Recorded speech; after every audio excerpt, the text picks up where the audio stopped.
Radio 2000 98.5 FM Community Program. सामाजिक हिंदी कार्यक्रम दर्पण आकाशवाणी 2098.5 FM।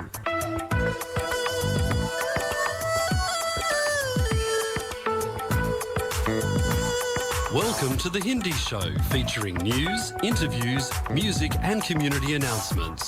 स्वागत है दर्पण हिंदी कार्यक्रम में। आप सुनेंगे समाचार, विचार, संगीत और सामाजिक सूचनाएं। Radio 2000 98.5 FM Multicultural Radio.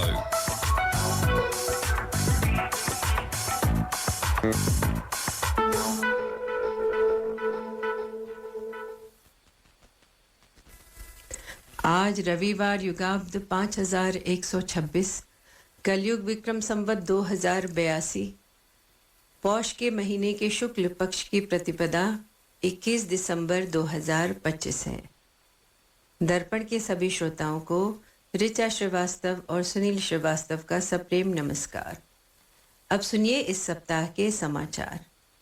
मुख्य समाचार इस प्रकार हैं। आज ममता के गढ़ बंगाल में पीएम मोदी की रैली, 3200 करोड़ की परियोजनाओं को देंगे सौगात। असम के दौरे पर भी जाएंगे। 2000 करोड़ की लागत से सेना खरीदेगी 850 घातक कॉमिकेज ड्रोन। ऑपरेशन सिंदूर के अनुभवों के बाद सेना का बड़ा फैसला। भाजपा के नए राष्ट्रीय कार्यकारी अध्यक्ष नितिन नवीन से मिले पीएम मोदी, पार्टी विजन को लेकर कही ये बात। अपनी परियोजनाओं में हरित क्षेत्रों को भी शामिल करें, real estate developer Amit Shah ने श्रमिकों को लेकर दिया यह आदेश। हार्दिक तिलक के बाद बुमराह वरुण की जुगलबंदी का कमाल, टीम इंडिया ने जीत के साथ किया साल का अंत। अब सुनिए समाचार विस्तार से। बंगाल फतह के लिए भाजपा पूरी ताकत के साथ लड़ने जा रही है, जिसकी कमान सीधे पीएम मोदी के हाथ है। प्रधानमंत्री नरेंद्र मोदी आज पश्चिम बंगाल की यात्रा पर जाएंगे। सुबह लगभग 11:15 पर प्रधानमंत्री पश्चिम बंगाल के नदिया जिले के राणाघाट में राष्ट्रीय राजमार्ग परियोजनाओं की आधारशिला रखेंगे और उनका उद्घाटन भी करेंगे। पीएम मोदी इस अवसर पर उपस्थित लोगों को संबोधित भी करेंगे। ऑपरेशन सिंदूर से मिले सबक के बाद भारतीय सेना ने अपनी ड्रोन क्षमता को और मजबूत करने का फैसला किया है। इसके तहत सेना करीब 2000 करोड़ रुपए की लागत से 850 कॉमिकेज लोइटरिंग म्यूनिकेशन ड्रोन खरीदने की तैयारी में है। भाजपा के कार्यकारी अध्यक्ष नितिन नवीन ने शुक्रवार को प्रधानमंत्री नरेंद्र मोदी से मुलाकात की। पीएम मोदी ने एक पोस्ट में कहा कि भाजपा के राष्ट्रीय कार्यकारी अध्यक्ष नितिन नवीन जी से मुलाकात हुई। उन्होंने नई जिम्मेदारी के लिए बधाई दी और जमीनी स्तर पर पार्टी को मजबूत करने के उनके प्रयासों के लिए शुभकामना दी। केंद्रीय गृह एवं सहकारिता मंत्री अमित शाह ने शुक्रवार को रियल एस्टेट कंपनियों से अपनी परियोजनाओं की योजना बनाते समय हरित क्षेत्रों को भी जगह देने का आग्रह किया और निर्माण क्षेत्र के श्रमिकों को कौशल प्रशिक्षण देने की जरूरत पर बल दिया। साउथ अफ्रीका ने पूरे भारत दौरे का शानदार खेल दिखाया। उसने पहले 2 मैचों की टेस्ट सीरीज में भारत को मात दे इतिहास रचा। इसके बाद वनडे में भी उसने दमदार खेल दिखाया, लेकिन सीरीज नहीं जीत सकी। T20 सीरीज में भी वो पीछे थी और आखिरी मैच जीत सीरीज का अंत बराबरी करने के लिए उसने पूरी कोशिश की, जिसमें वह सफल नहीं रही। टीम इंडिया ने शुक्रवार को 5वें T20 में साउथ अफ्रीका को 30 रनों से हराकर सीरीज 3-1 से अपने नाम की। अब सुनिए वाणिज्य समाचार। इस सप्ताह दिल्ली सर्राफा बाजार बंद होने तक स्टैंडर्ड सोने का भाव रहा 1,23,150 रुपए प्रति 10 ग्राम। यूएस डॉलर की विनिमय दर थी 89 रुपए 58 पैसे और ऑस्ट्रेलियन डॉलर 59 रुपए 21 पैसे। इसी के साथ आज के समाचार समाप्त हुए।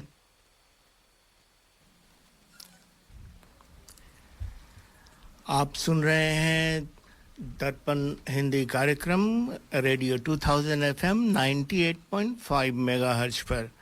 आज आपके साथ स्टूडियो में हैं ऋचा श्रीवास्तव और सुनील श्रीवास्तव। आज का टॉपिक है हमारा जो है HSC टेरर से टॉपर तक का सफ़र। आज हमारे साथ कुछ गेस्ट हैं, आपको मिलवाएंगे। एक गेस्ट हैं आरित्री कुमार और दूसरे गेस्ट हैं सानवी कश्यप। और आज के टॉपिक में हम टॉप हेडलाइंस ऑफ 2025 आपको सुनाएंगे, गाने जो 2025 में हिट हुए और top Bollywood songs of year 2005। और इससे पहले हम आज का प्रोग्राम शुरू करते हैं ऋचा जी से आज का विचार। नमस्कार श्रोताओं, आज 21 दिसंबर है और 21 दिसंबर इतिहास में एक ख़ास महत्व रखता है। तो आज का विचार इसी दिवस से जुड़ा हुआ है। आज का दिन इतिहास, संस्कृति और प्रकृति की दृष्टि से खास माना जाता है। आज ही भारत में पहला स्वदेशी बैंक स्थापित हुआ और कई महत्वपूर्ण राजनीतिक और सामाजिक उपलब्धियां दर्ज हुईं। यह दिन हमें ये याद दिलाता है कि हर चुनौती के साथ नई संभावनाएं और जिम्मेदारियां भी आती हैं। साथ ही 21 दिसंबर उत्तरी गोलार्ध में वर्ष का सबसे छोटा दिन और सबसे लंबी रात होती है। खगोल शास्त्र में इसे विंटर सोलास्टिस कहते हैं। जैसे अंधकार के बाद उजाला आता है, वैसे ही जीवन की कठिनाइयां हमें नए अवसर और सीख देती है। और याद रखें, संयुक्त राष्ट्र ने इस दिन को विश्व ध्यान दिवस के रूप में मनाने की घोषणा की है। थोड़ी देर ध्यान और आत्मनिरीक्षण से हम मानसिक शांति और स्पष्टता पा सकते हैं। तो चलिए इस 21 दिसंबर को हम इतिहास से सीखें, प्रकृति से प्रेरणा लें और अपने जीवन में सकारात्मक बदलाव लाएं।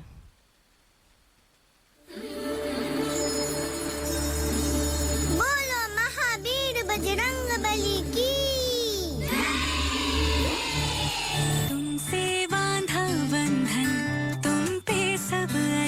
जय संकट मोचन जय हो, सबका रखवाला तू है, दुख के भंजन जय संकट मोचन जय हो। है जहाँ राम का नाम तू भी वहाँ है मगन उसकी भक्ति में तू। जाने किस रूप में हमको मिल जाएगा है चिरंजीवी धरती पे तू।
ऑस्ट्रेलिया में रहते हुए भारत में माँ बाप की चिंता, कहीं दवाई समय पर मिली या नहीं, किसी ने खाना खिलाया या नहीं, ये चिंता हर प्रवासी भारतीय की होती है। अब है समाधान, ओम सोर्ग एल्डर एंड डिसेबिलिटी केयर। हम ऑस्ट्रेलिया में पिछले 3.5 सालों से इंडियाज रजिस्टर्ड कंपनी चला रहे हैं और अब भारत में भी हमारी खुद की शाखाएं हैं। दिल्ली, एनसीआर, चंडीगढ़, देहरादून, लखनऊ और जम्मू में भरोसेमंद होम केयर सेवा। और अगर कुछ भी ठीक ना लगे तो आप हमें सीधे ऑस्ट्रेलिया में संपर्क कर सकते हैं। भारत में संपर्क करें अंकित से 8448381360 और ऑस्ट्रेलिया में शिवानी से 0470631801। ओम सोर्ग, जब देखभाल भरोसे से हो।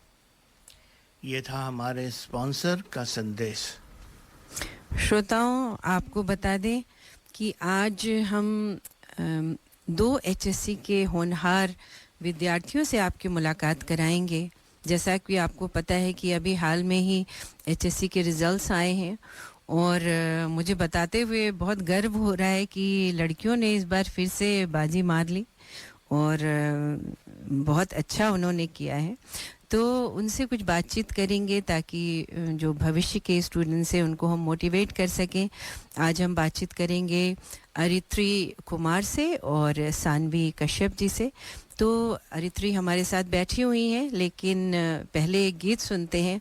और श्रोताओं, आज जो भी गीत होंगे वो 2025 में जितने भी बॉलीवुड के हिट सॉन्ग हैं उनको हमने लेने की कोशिश की है और आपको सुनाने की कोशिश कर रहे हैं और उसको एंजॉय कीजिए। तो लीजिए, पहला गीत आपको सुनाते हैं 2025 का हिट। उसके पहले कुछ सूचनाएं।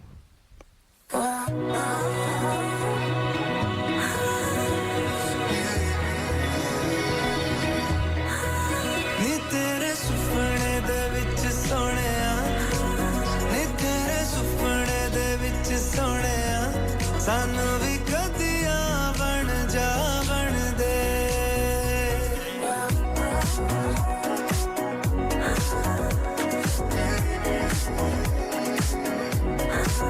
नी तेरे सुपने दे विच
भाई साहब, ये करी मास्टर्स और अन्य मसालों में क्या अंतर है?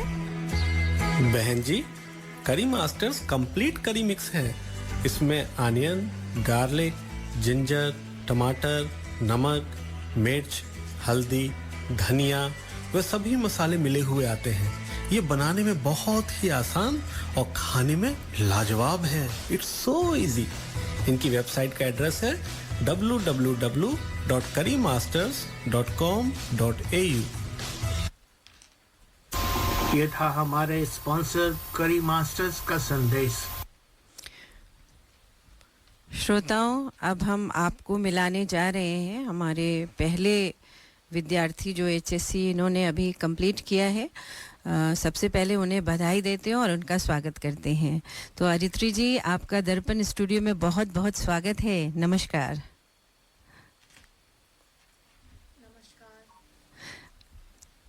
मेरा नाम अरित्री है। माइक इनका थोड़ा लो है क्या सुनील जी? आवाज़ नहीं आ रही है।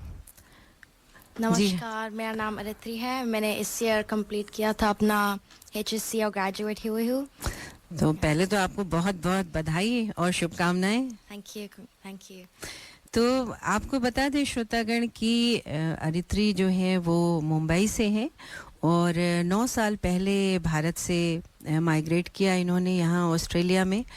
तो अरित्री, इतने बड़े होने पर आप जब ऑस्ट्रेलिया आई तो आपको मुश्किल हुई या आसान लगा आपको? नहीं, मेरे लिए ज़्यादा मुश्किल नहीं था क्योंकि मैं बच्ची थी, मैं 8 साल की थी। जी जी। तो इजी था, ज़्यादा हार्ड नहीं था। अच्छा, तो यहाँ किस स्कूल में आप जाती थी? मैं हाई स्कूल स्टार्ट की थी यहाँ पारामाटा हाई स्कूल। जी। लेकिन ईयर 8 के बाद मैं स्टारफील्ड गर्ल्स आ गई थी। अच्छा अच्छा। तो थोड़ा अपने बारे में बताइए कि मैंने बताया मुंबई में है, मुंबई में कहाँ से हैं आप, या अपने बारे में हमारे श्रोताओं को बताइए कुछ। और मैं मुंबई से हूँ, अंधेरी वेस्ट में रहती हूँ। और मैं यहाँ स्टारफील्ड गर्ल्स जाती थी। अभी ग्रेजुएट हो गई जी। एंड मैं सब्जेक्ट्स की थी biology, English advance, math standard, economics and business. अच्छा, और सबसे फेवरेट सब्जेक्ट क्या था? फेवरेट हमेशा बायोलॉजी। अच्छा। तो सबसे पहले तो ये बताइए कि आपको कैसा महसूस हो रहा है? एचएससी रिजल्ट आ गया और आपने इतना अच्छा किया, तो how are you feeling? Obviously बहुत खुश हूँ जी, but I also feel relieved, like मैं मोस्टली खुश हूँ। हाँ, बहुत प्रेशर तो बहुत हो जाता है एचएससी का। और सबसे बड़ी बात अरित्री, मैं ये देखती हूँ कि प्राइमरी से लेके आई थिंक ईयर 10 तक इतना प्रेशर नहीं होता है बच्चों में। किस क्लास में आपने ज्वाइन किया यहाँ पे? मैं ये 4 में स्टार्ट की थी। ये 4 में। तो शुरू में तो इतना प्रेशर नहीं होता है। नहीं, बिल्कुल। जैसे भारत में आप देखें, मैं देखती हूँ किंडी से ही बच्चों में पढ़ाई का, होमवर्क का बहुत प्रेशर होता है। तो वो बिल्डअप होता जाता है, तो उनके लिए शायद इतना मुश्किल नहीं होता होगा। लेकिन यहाँ तो एकदम से ईयर 10 के बाद जो प्रेशर होता है तो बहुत ओवरवेलमिंग हो जाता है। आपको कैसा लगा, क्योंकि आपने भारत में भी पढ़ाई की और यहाँ भी? भारत में तो मैं जस्ट 3rd स्टैंडर्ड तक की थी, तो ज़्यादा याद नहीं है। लेकिन अच्छा, मुझे याद है कि मैं 3rd स्टैंडर्ड के लिए भी वहाँ पढ़ती थी बहुत। ट्यूशन करते हो? हाँ, करती थी। मम्मा रट रट के पढ़ाती थी बहुत सारा। बिल्कुल। लेकिन यहाँ जब आई थी 4th 5th, वहाँ ज़्यादा पढ़ना वो नहीं था। चिल थोड़ा वो रहते थे जब यंग थे जी। तो ऑब्वियसली बहुत डिफरेंस था। यहाँ कम स्ट्रेस था, कम कंपटीशन था जी, तो डिफरेंट था बहुत। नहीं, बिल्कुल सही बात है। और मैं भी महसूस करती हूँ जब भी इंडिया जाती हूँ। श्रोतागण, अभी भारत से ही मेरा लौटना हुआ और मैंने देखा कि छोटे छोटे बच्चे इतने बड़े बड़े उनके बस्ते होते हैं और 3-4 ट्यूशन तो आराम से रोज़ाना उनका हो जाता है। तो आपका जब एचएससी रिजल्ट आया, आपने बताया कि आप बहुत ही रिलीव महसूस कर रही हैं, रिलैक्स महसूस कर रही हैं। तो जिस दिन रिजल्ट निकला, आपकी प्रतिक्रिया क्या थी? कैसा लगा आपको? तो क्या था, एक दिन पहले मार्क्स थोड़ा लीक हो गए थे। अच्छा। लेकिन मार्क्स नहीं, जस्ट सब्जेक्ट्स का मार्क लीक हो गए थे। अच्छा, तो कैसे? वो कैसे? वो एक वेबसाइट आता है जिसमें आपको पता चल जाता है कि बैंड 6 अगर आपको 90 के प्लस मिला एक सब्जेक्ट में जी। वो लीक हो गया था एक दिन पहले। अच्छा। और मैं काम पे थी। हाँ। और मैंने अचानक से मेरे दोस्त से कॉल आ रहा था और मुझे लगा क्या हो रहा है। हाँ। उन लोग ने मुझे कॉन्ग्रेचुलेशन सेंड करे, मुझे मार्क्स तो कल आ रहा है, अभी क्यों बोल रहे हैं। हाँ। और फिर मैं अपने भाई को कॉल करी थी क्योंकि वो मेरे से बड़ा है। अच्छा। तो उसने ऑलरेडी कर लिया था, तो मैं पूछ रही थी कि ये वेबसाइट रियल है कि फेक है कि। हाँ। तो उसने कहा रियल हो सकता है लेकिन एक्सपेक्टेशंस हाई मत करो अब तक क्योंकि फेक भी हो सकता है। हाँ। तो जब मैंने वो देखा था तब थोड़ा रिलीफ फील कर रही थी। हाँ। लेकिन स्ट्रेस भी था कि अगर फेक होगा तो कुछ। सही बात हाँ। है। तो फिर आपका रेपुटेशन था ऑनलाइन हाँ, की भाई। तो इसलिए मैंने मम्मा पापा को बोला नहीं था। अच्छा। जस्ट इन केस फेक होगा। अच्छा। तो नेक्स्ट मॉर्निंग 6 बजे सुबह लाइक मार्क्स आता है और फिर 9 बजे एक्चुअल एटार आता है जो रैंक होता है जी। तो 6 बजे मैं सुबह उठी थी और फिर पता चला कि वो फेक नहीं था, वो रियल था जो यस्टरडे लीक हुआ था। तो मैं अपने भाई के पास भागी और बोली ओ माय गॉड रियल था कि ऐसा हाँ। था। और फिर मेरे पापा आई थिंक जगह थे तो उन्हें सुन लिया, उन्होंने कहा क्या हुआ क्या मिला, तो वो भी खुश थे। तो फिर बताइए क्या मिला आपको, क्या आपके तो, अचीवमेंट्स रही? मेरे सब्जेक्ट्स बिजनेस, बायोलॉजी और मैथ में मुझे बैंड 6 मिला। उसका मतलब कि 90 के अबव मिला था। जी जी। एंड देन इंग्लिश और इकोनॉमिक्स में भी मुझे बैंड 5 मिला था, तो लाइक 85 प्लस मार्क्स मिले थे। हाँ, बहुत ही बढ़िया। हाँ। तो इसके लिए आपने खूब तैयारी की होगी। हाँ, है ना? और इसका आप क्रेडिट किसको देते हो कि आपकी फैमिली सपोर्ट? पहले तो ये बताइए कि फैमिली में कौन कौन है और वो लोग क्या करते हैं? मेरी मम्मी पापा दोनों बैंकर्स है।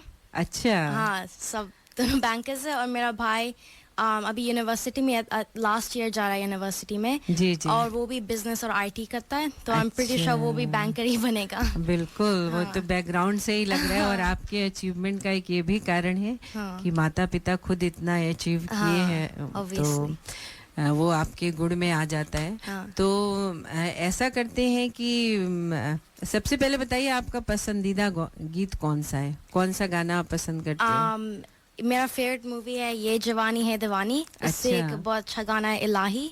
अच्छा। हाँ। तो हम सुनील जी से रिक्वेस्ट करेंगे कि वो गाना बजाएं और अपनी बातचीत हम आगे जारी रखेंगे और सुनेंगे कि कैसे श्रोतागण इन्होंने तैयारी की एचएससी की और इतने अच्छे परसेंटेज लेके आई और हाई एटार, तो ताकि जो फ्यूचर स्टूडेंट्स हैं उनको भी सफलता में मदद मिल सके। तो आइए सुनते हैं अरित्री के पसंद का ये गीत।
कंधे पे मेरा बस्ता, चला मैं जहाँ ले चला मुझे रास्ता, बूंदों पे नहीं गहरे समंदर पे।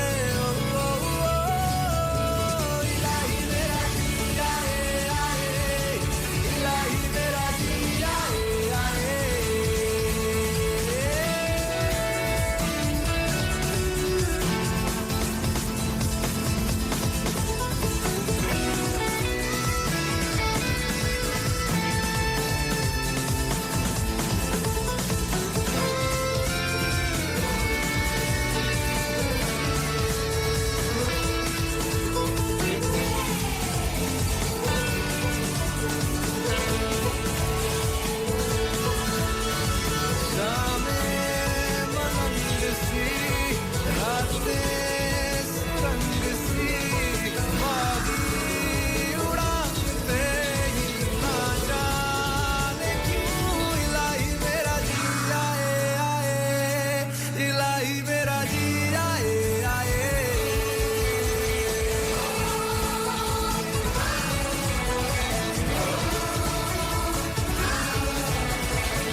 स्वास्थ्य लाभ हेतु एक Every Sunday from 10, listen to The Hindi Show, 98.5 FM, Radio 2000. हर रविवार सुनिए दर्पण हिंदी कार्यक्रम 98.5 FM पर सुबह 10 से 11 बजे तक।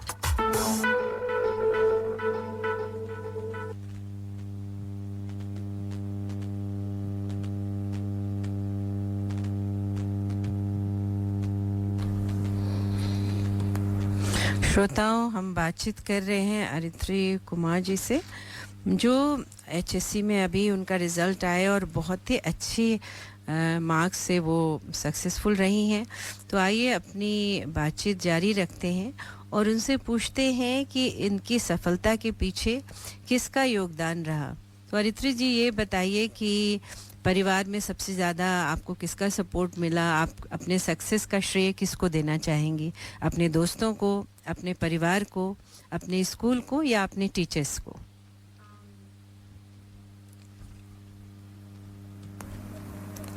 जी बताइए। वो सबसे ज़्यादा तो मैंने काम किया था, लेकिन मेरे सपोर्ट लाइक मम्मा पापा, मेरे दोस्त से, मेरे टीचर्स के बिना ऐसा नहीं हो पाता। तो कैसे सपोर्ट किया? पेरेंट्स का क्या रोल रहा, ये बताइए। मेरे पेरेंट्स जस्ट हमेशा अगर हेल्प चाहिए होता तो पूछते थे, लेकिन मैं ज़्यादा हेल्प नहीं लेती थी। मुझे अपने आप ज़्यादा अच्छा करना लगता है काम। लेकिन मेरे दोस्त बहुत इम्पोर्टेंट थे। एचएससी के टाइम पे हम लोग हमेशा कॉल करते थे साथ में और साथ में पढ़ते थे जी, ताकि हम एक दूसरे को मोटिवेटेड रखें। तो दोस्त बहुत इम्पोर्टेंट थे। मेरा भाई भी, क्योंकि उसने ऑलरेडी किया था एचएससी, तो ऑलरेडी स्ट्रेस हो गया है उसका, तो उससे भी बात करना, लाइक उसके लिए टिप्स, उससे भी टिप्स पूछती थी। और मेरे टीचर्स भी हमेशा सपोर्ट देते थे। वो लोग लाइक कोई भी सब्जेक्ट लिए, कोई भी हेल्प चाहिए, हमेशा वहाँ रहते थे। तो आपके पेरेंट्स ने ये भी आपको हेल्प किया कि कौन सा सब्जेक्ट आपको चूज करना चाहिए और क्या स्ट्रेटजी होनी चाहिए? इसमें सबसे ज्यादा हेल्प तो मेरा भाई का था। अच्छा। क्योंकि उसने ऑलरेडी कर लिया था। हाँ। तो उसको टिप्स पता था, लेकिन हम दोनों का इंटरेस्ट डिफरेंट था। और लाइक स्ट्रॉन्ग जिसमें, लाइक स्मार्ट जिसमें हम ज्यादा है, वो भी थोड़ा डिफरेंट था। जैसे मुझे बायोलॉजी बहुत पसंद है। अच्छा। तो मुझे बहुत इम्पोर्टेंट है कि जो सब्जेक्ट मुझे एक्चुअली इंटरेस्ट होता है करने के लिए जी, तो बायोलॉजी मैंने पिक किया था। और बिजनेस, इकोनॉमिक्स, ये सब मम्मा पापा ने रेकमेंड किया था, लेकिन आई थिंक इट्स इम्पोर्टेंट, तो मैंने भी पिक किया था। एंड देन इनिशियली मैंने इंग्लिश और मैथ एडवांस पिक किया था, क्योंकि मेरे भाई ने भी, लेकिन मेरा भाई थोड़ा मैथ में स्मार्ट है ज़्यादा, तो उसने एक्सटेंशन किया था मैथ में। अच्छा। लेकिन मुझे मैथ इतना ज़्यादा पसंद नहीं है। अच्छा। तो मैंने इनिशियली मैथ एडवांस पिक किया था, लेकिन थ्रू द ईयर 11th में थोड़ा हार्ड था वो मेरे लिए। और and it didn't let me focus on other subjects. तो I made the decision and I dropped to standard math. अच्छा, ताकि मैं, तो ये तो बड़ा डिसीजन है, क्योंकि मैथ्स जनरली कोई ड्रॉप करता नहीं है स्कोरिंग सब्जेक्ट होने के कारण। एग्जैक्टली। तो मैंने एक lower standard, like standard math किया था।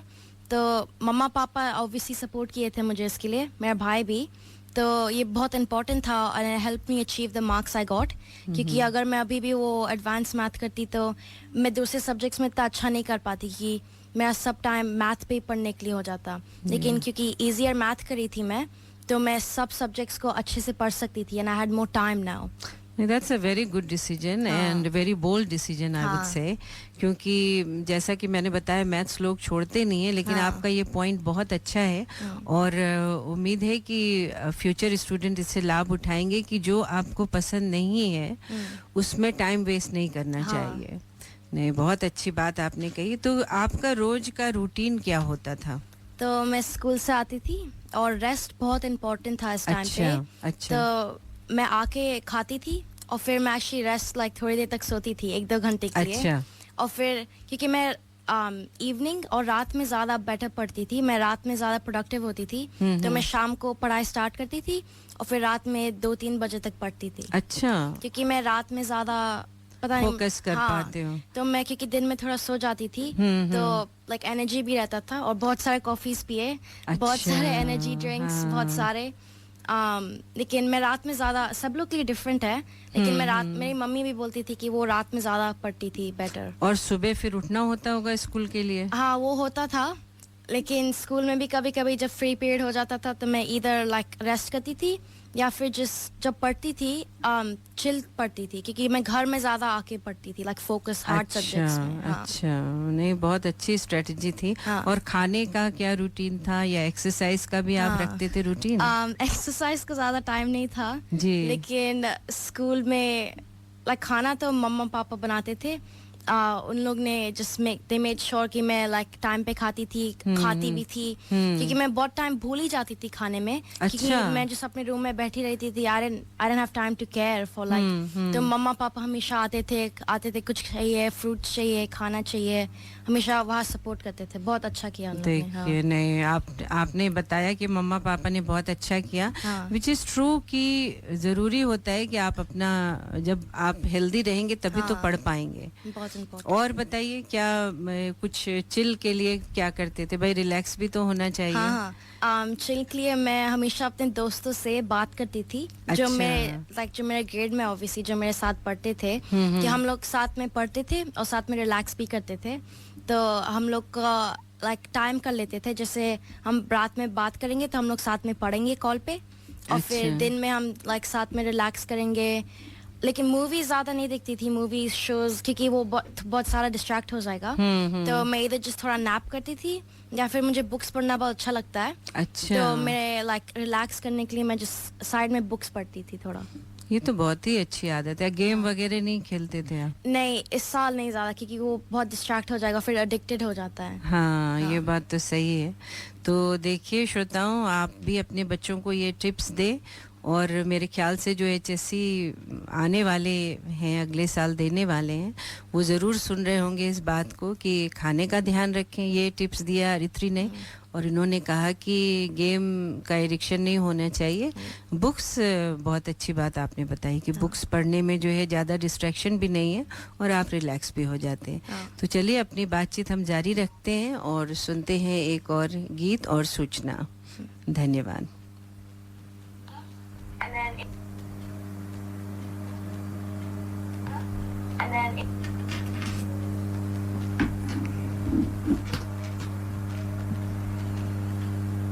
करी मास्टर ने कंप्लीट करी मिक्स बनाया, फिर उसको घर घर में देखो पहुंचाया। घंटों की कुकिंग को मिनटों में कर दिखाया। वाह वाह वाह, बढ़िया खाना बन के आया। करी मास्टर ने जादू चलाया। करी मास्टर ने कंप्लीट करी मिक्स बनाया। करी मास्टर्स कंप्लीट करी mix available at all leading spice shops. ये था हमारे स्पॉन्सर करी मास्टर्स का संदेश।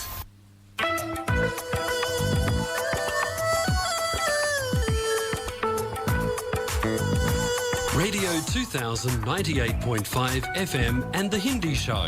आप सुन रहे हैं दर्पण हिंदी कार्यक्रम 98.5 FM पर।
सुविधा के लिए तैयार है। क्या आप छुट्टियों में स्वास्थ्य लाभ हेतु एक ऐसी संस्था की तलाश कर रहे हैं जहां पर भारतीय भाषा। श्रोताओं, हम एक ऐड चलाने की कोशिश कर रहे हैं, लेकिन आवाज़ नहीं आ रही है सुनील जी। श्री ओम की नई रेस्पाइट केयर सेवा आपकी सुविधा के लिए तैयार है।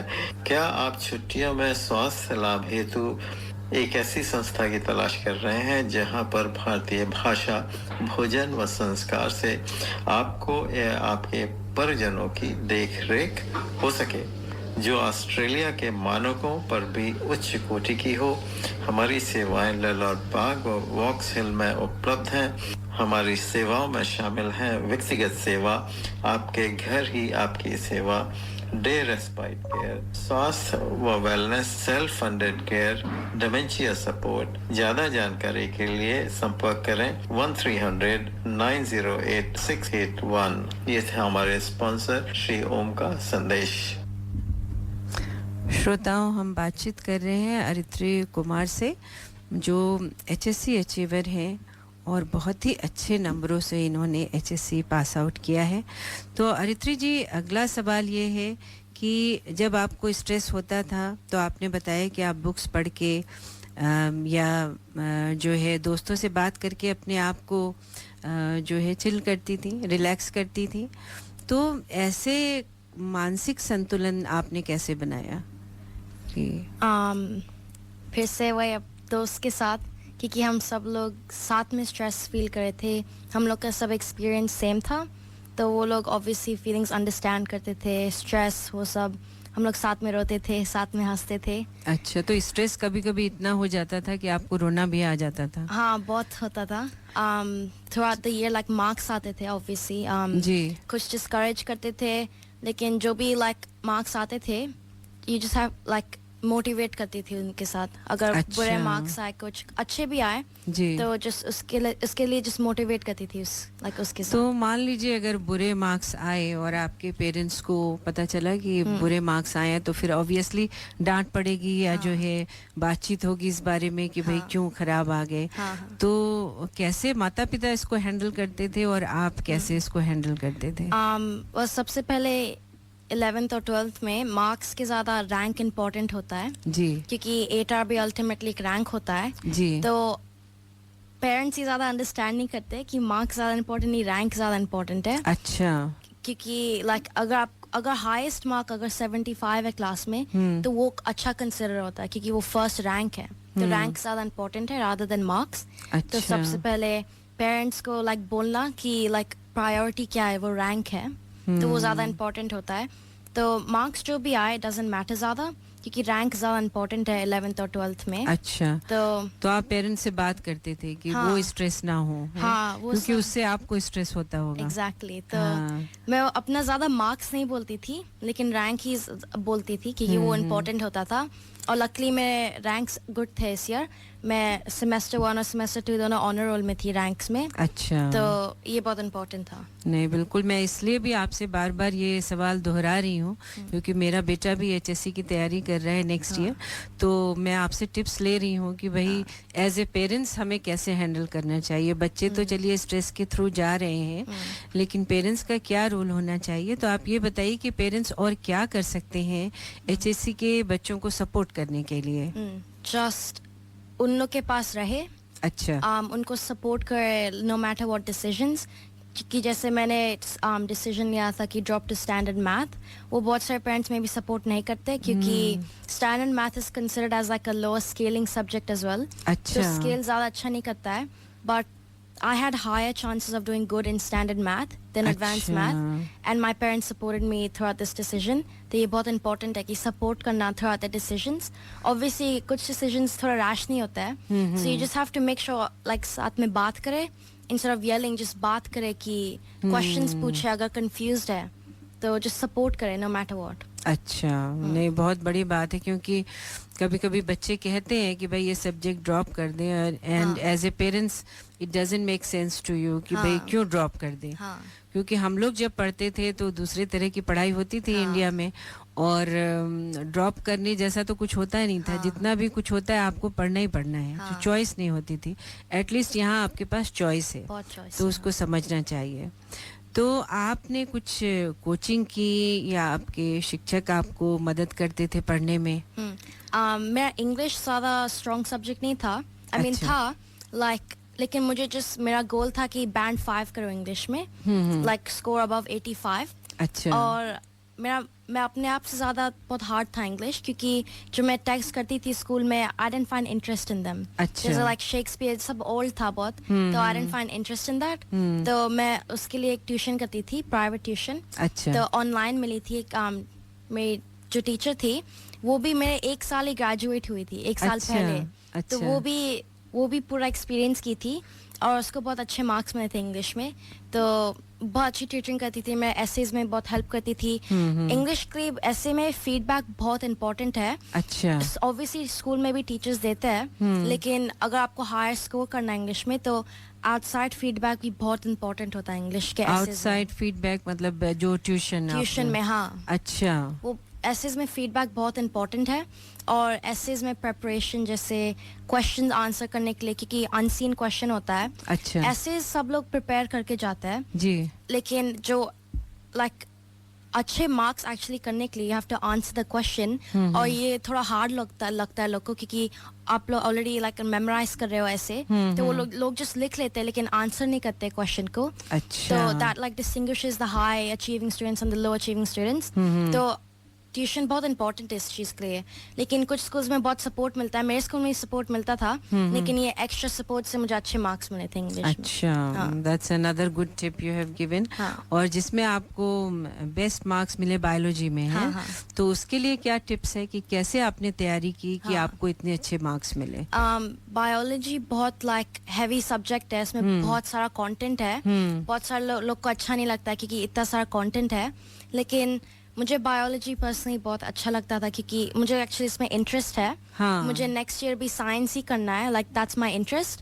तो मुझे बायोलॉजी, क्योंकि बहुत हैवी था कंटेंट में, मैं पोस्टर्स बनाती थी विद द सब्जेक्ट्स. अच्छा. और मैं वॉल पे स्टिक कर देती थी. अच्छा. और फिर कभी कभी जब लाइक टेबल पे पढ़ना बोरिंग हो जाता था, मैं रूम में वॉक करती थी और अपने वॉल्स पे सब मेरा पोस्टर्स था, तो उन लोग को देखती थी लाइक पोस्टर्स देखते देखते लाइक. अच्छा. और घर में भी सब जगह पोस्टर्स लगा देती थी ताकि कांस्टेंट एक्सपोजर आपने उसको इंटरेस्टिंग बना दिया. हाँ, एग्जैक्टली. इंटरेस्टिंग बनाना बहुत इंपॉर्टेंट है. अच्छा. क्योंकि अगर आपको इंटरेस्ट ही नहीं आए तो you know like then you don't feel like studying. क्योंकि मेरा बायोलॉजी ऐसा सब्जेक्ट था जो मेरा फन सब्जेक्ट था. अच्छा. जैसे अगर मेरा हार्ड सब्जेक्ट जैसे इकोनॉमिक्स था, अगर बहुत देर तक पढ़ लिया उसके बाद मेरा रिवॉर्ड था, क्योंकि टाइम नहीं था ज्यादा ब्रेक्स के, तो मेरा रिवॉर्ड था डूइंग बायोलॉजी. अच्छा. तो ऐसा भी बहुत इम्पोर्टेंट है. एंड क्योंकि मैंने सब जगह लगा दिया था पोस्टर्स, तो कांस्टेंट एक्सपोजर मिलता था to all the different topics, क्योंकि बहुत सारे टॉपिक्स भी होते थे. और बहुत सारे लिटिल डिटेल्स भी बहुत याद करना होता है, लाइक बायोलॉजी के लिए specially. Like so many specific examples memorize करना होता है. तो सब जगह पोस्टर्स एक्चुअली बहुत इंपॉर्टेंट था मेरे लिए बायोलॉजी के लिए. ये तो बहुत ही अच्छा आपने टिप बताया कि अगर कोई चीज़ बोरिंग हो तो उसको भी इंटरेस्टिंग बना सकते हैं आप पोस्टर के माध्यम से. तो अगला सवाल ये है कि फ्यूचर में आप क्या करना चाहते हैं? क्योंकि मुझे बायोलॉजी बहुत अच्छा लगता है जी. मुझे साइंस करना है next year, bachelor of science, and hopefully do a double degree with either economics और कॉमर्स. एंड देन साइंस में मुझे मेजर करना है बायोटेक में. मेरी जो साइंस की टीचर थी, बायोलॉजी की टीचर स्कूल में, वो अपना एक दिन बोल रही थी अपना यूनिवर्सिटी के एक्सपीरियंस. वो बोल रही थी कि वो साइंस केमिस्ट्री एंड बायोलॉजी करती थी यूनिवर्सिटी में, और बोली थी क्योंकि वो थोड़ी ओल्ड है, तो उन्हें बहुत सारे सालों पहले किया था. तो बोली थी कि वो ओनली वुमेन थी अपने पूरे क्लास में. अच्छा. She was only women there. And उन्हें पहले बहुत दिन तक 20 इयर्स के लिए रिसर्च किया था. शी वेंट इनटू रिसर्च, और फिर बाद में वो गर्ल्स स्कूल ज्वाइन की थी to encourage women in STEM. तो वो मेरे लिए बहुत बड़ी इंस्पिरेशन थी. She inspired me. I wanted to be a woman in STEM too. So I wanted to do biotech after that. बहुत बढ़िया. तो रिसर्च में आप जाना चाहती हैं? Yeah, research and help people around the world. चलिए, बहुत अच्छी बात. आपसे बात करके मुझे बहुत अच्छा लग रहा है. और आई होप कि सारे HSC स्टूडेंट जो हैं आपसे मोटिवेटेड फील करेंगे. तो HSC के जो फ्यूचर स्टूडेंट हैं उनके लिए आपके पास कोई ऐसा मंत्र है, कोई ऐसी प्रेरणादायक बात है जिससे आप देना चाहें संदेश उनको? सबसे इम्पोर्टेंट है बैलेंस, पढ़ाई के लिए और लाइक लाइफ के लिए भी, क्योंकि मैं अगर आप पूरे टाइम पढ़ोगे तो आप बर्न आउट हो जाओगे, आप बाद में पढ़ नहीं पाओगे. You have to keep a balance, सबसे इम्पोर्टेंट वही है. तो आप पढ़ो, फ्रेंड से बात करो, आप फैमिली से बात करो, बाहर भी जाओ फैमिली के साथ, दोस्त के साथ थोड़े दिन के लिए. लाइक बैलेंस बहुत ही इम्पोर्टेंट है. तो ये आपका मंत्र है कि बैलेंस बहुत जरूरी है. पढ़ाई के साथ साथ दोस्ती भी, बातचीत करते रहें और जो है बाहर भी जाना चाहिए. लोग तो एकदम अपने आप को बंद कर लेते हैं. हाँ. तो मुझे लगता है कि कोई स्पोर्ट्स भी खेलना चाहिए. हाँ, स्पोर्ट्स जो भी आपका हॉबी है, जैसे अगर किसी का हॉबी डांस है तो आप like once a week dance जाओ. बहुत सारे मेरे दोस्त का भी एक मेरी दोस्त वो डांस करती थी स्कूल्स के साथ भी, तो वो बहुत इम्पोर्टेंट है हॉबी भी रखना अपना. लेकिन ऑब्वियसली आप कम करोगे, लेकिन अगर वहाँ रहेगा तो gives you like a purpose, a motivation as well. चलिए, बहुत अच्छी बात. और बहुत अच्छा लगा अरित्री आपसे बात करके, और मुझे बात करके और आपकी बातें सुन के ऐसा लग रहा है कि आप बहुत ही बैलेंस्ड हैं. और शायद यही आपका मंत्र है कि आप इतना अच्छा अचीव कर पाएं. आपके भविष्य के लिए बहुत बहुत शुभकामनाएं और बेस्ट विशेस कि आप अच्छा करें. आगे भी हमसे जुड़े रहें. हो सकता है अगले साल जब HSC के एग्जाम्स आए तो हम फिर आपसे बात करना चाहेंगे ताकि कुछ और टिप्स दे सके. बहुत बहुत धन्यवाद और शुभकामनाएं. नमस्कार. शुक्रिया. Thank you.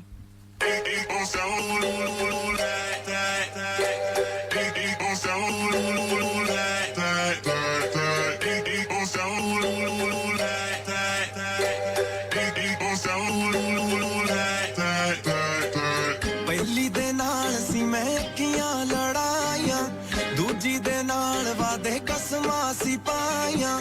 ਪਹਿਲੀ ਦੇ ਨਾਲ ਸੀ ਮੈਂ ਅੱਖੀਆਂ ਲੜਾਈਆਂ, ਦੂਜੀ ਦੇ ਨਾਲ ਵਾਦੇ ਕਸਮਾਂ ਸੀ ਪਾਈਆਂ. ਤੀਜੀ ਨੇ ਵੀ ਨਾ ਲਾਈਆਂ ਤੋੜ ਚੜਾਈਆਂ, ਤਿੰਨਾਂ ਨੇ ਕੀਤੀਆਂ ਨੇ ਓ ਬੇਵਫਾਈਆਂ. ਚੋਗਾ ਲੈ ਕੇ ਉੱਡ ਗਈ ਚਿੜੀਆ,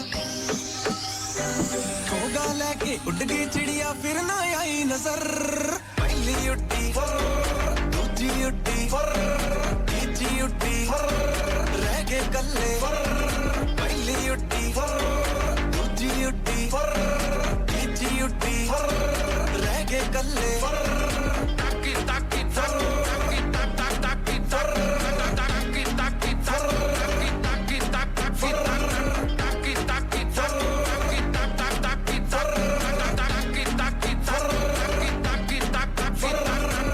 ਪਹਿਲੀ ਸੀ ਯਾਰੋ ਸੋਹਣੀ ਗੋਰੇ ਗੋਰੇ ਰੰਗ ਦੀ, ਅੱਖਾਂ ਅੱਖਾਂ ਵਿੱਚ ਜਿਹੜੀ ਦਿਲ ਪਈ ਮੰਗਦੀ. ਅੱਖਾਂ ਅੱਖਾਂ ਵਿੱਚ ਜਿਹੜੀ ਦਿਲ ਪਈ ਮੰਗਦੀ, ਦਿਲ ਸੀ ਜੋ ਮੰਗਦੀ ਤੇਰਾ ਤਾਂ ਵੀ ਨਾ ਸੰਗਦੀ. ਨੈਣ ਮਿਲਾ ਗਈ ਚੈਨ ਚੁਰਾ ਗਈ, ਨੈਣ ਮਿਲਾ ਗਈ ਚੈਨ ਚੁਰਾ ਗਈ, ਹੁਣ ਨਾ ਕੋਈ ਖਬਰ. ਪਹਿਲੀ ਉੱਡੀ ਦੂਜੀ ਉੱਡੀ ਤੀਜੀ ਉੱਡੀ, ਰਹਿ ਗਏ ਕੱਲੇ. ਪਹਿਲੀ ਉੱਡੀ ਦੂਜੀ ਉੱਡੀ ਤੀਜੀ ਉੱਡੀ, ਰਹਿ ਗਏ ਕੱਲੇ. ਸੁਣੋ ਮੇਰੀਆਂ ਪ੍ਰੇਮ ਕਹਾਣੀਆਂ, ਇੱਕ ਸੀ ਰਾਜਾ ਤਿੰਨ ਰਾਣੀਆਂ, ਤਿੰਨੇ ਉਂਗਲਾਂ ਘਿਓ 'ਚ ਰੱਖੀਆਂ, ਆਇਸ਼ਾ ਉਹਨੇ ਬਹੁਤ ਮਾਣੀਆਂ. ਪਹਿਲੀ ਸੀ ਕੰਨੇ ਕੁਆਰੀ, ਦੂਜੀ ਤੇ ਅੜੀ ਗਰਾਰੀ, ਤੀਜੀ ਤੋਂ ਬਚਦੇ ਬਚਦੇ ਲੱਗੀ ਮੈਨੂੰ ਇਸ਼ਕ ਬਿਮਾਰੀ. ਕਿਨੂੰ ਪਿਆਰ ਦਿਆਂ, ਕੀ ਸਭ ਤੋਂ ਵਾਰ ਦਿਆਂ, ਇੱਕ ਸੀਟ ਤੇ ਤਿੰਨ ਸਵਾਰੀ, ਕਿਹੜੀ ਨੂੰ ਲਾ ਪਾਰ ਦਿਆਂ. ਨਿਤ ਨਾ ਛਪਦਾ ਅਖਬਾਰਾਂ ਵਿੱਚ, ਗੱਭਰੂ ਸੁਪਰਸਟਾਰਾਂ ਵਿੱਚ, ਦਿਲਾਂ ਦੇ ਕਮਰੇ ਫੁੱਲ ਨੇ ਸਾਰੇ. ਕਿਨੂੰ ਆਣ ਦਿਆਂ ਮੈਂ, ਕਿਨੂੰ ਜਾਣ ਦਿਆਂ, ਕਿਨੂੰ ਆਣ ਦਿਆਂ ਮੈਂ, ਕਿਨੂੰ ਜਾਣ ਦਿਆਂ. ਪਹਿਲੀ ਉੱਡੀ ਦੂਜੀ ਉੱਡੀ ਤੀਜੀ ਉੱਡੀ, ਰਹਿ ਗਏ ਕੱਲੇ. ਪਹਿਲੀ ਉੱਡੀ ਦੂਜੀ ਉੱਡੀ ਤੀਜੀ ਉੱਡੀ, ਰਹਿ ਗਏ ਕੱਲੇ.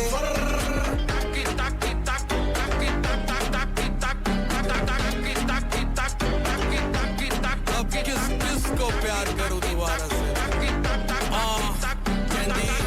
यो हनी सिंगर.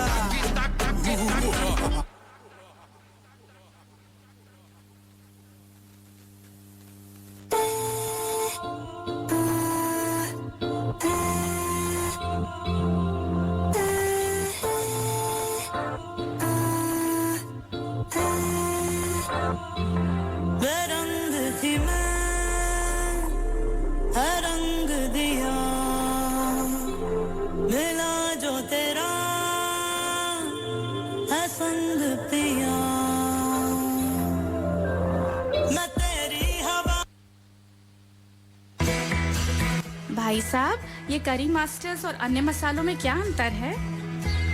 बहन जी, करी मास्टर्स कंप्लीट करी मिक्स है। इसमें अनियन, गार्लिक, जिंजर, टमाटर, नमक, मिर्च, हल्दी, धनिया व सभी मसाले मिले हुए आते हैं। ये बनाने में बहुत ही आसान और खाने में लाजवाब है। It's so easy. इनकी वेबसाइट का एड्रेस है www.currymasters.com.au। ये था हमारे स्पॉन्सर करी मास्टर्स का संदेश।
बातचीत करने जा रहे हैं अपने नेक्स्ट गेस्ट से, जो कि एक फ्यूचर छात्रा है एचएससी की और उनका नाम है सानवी कश्यप।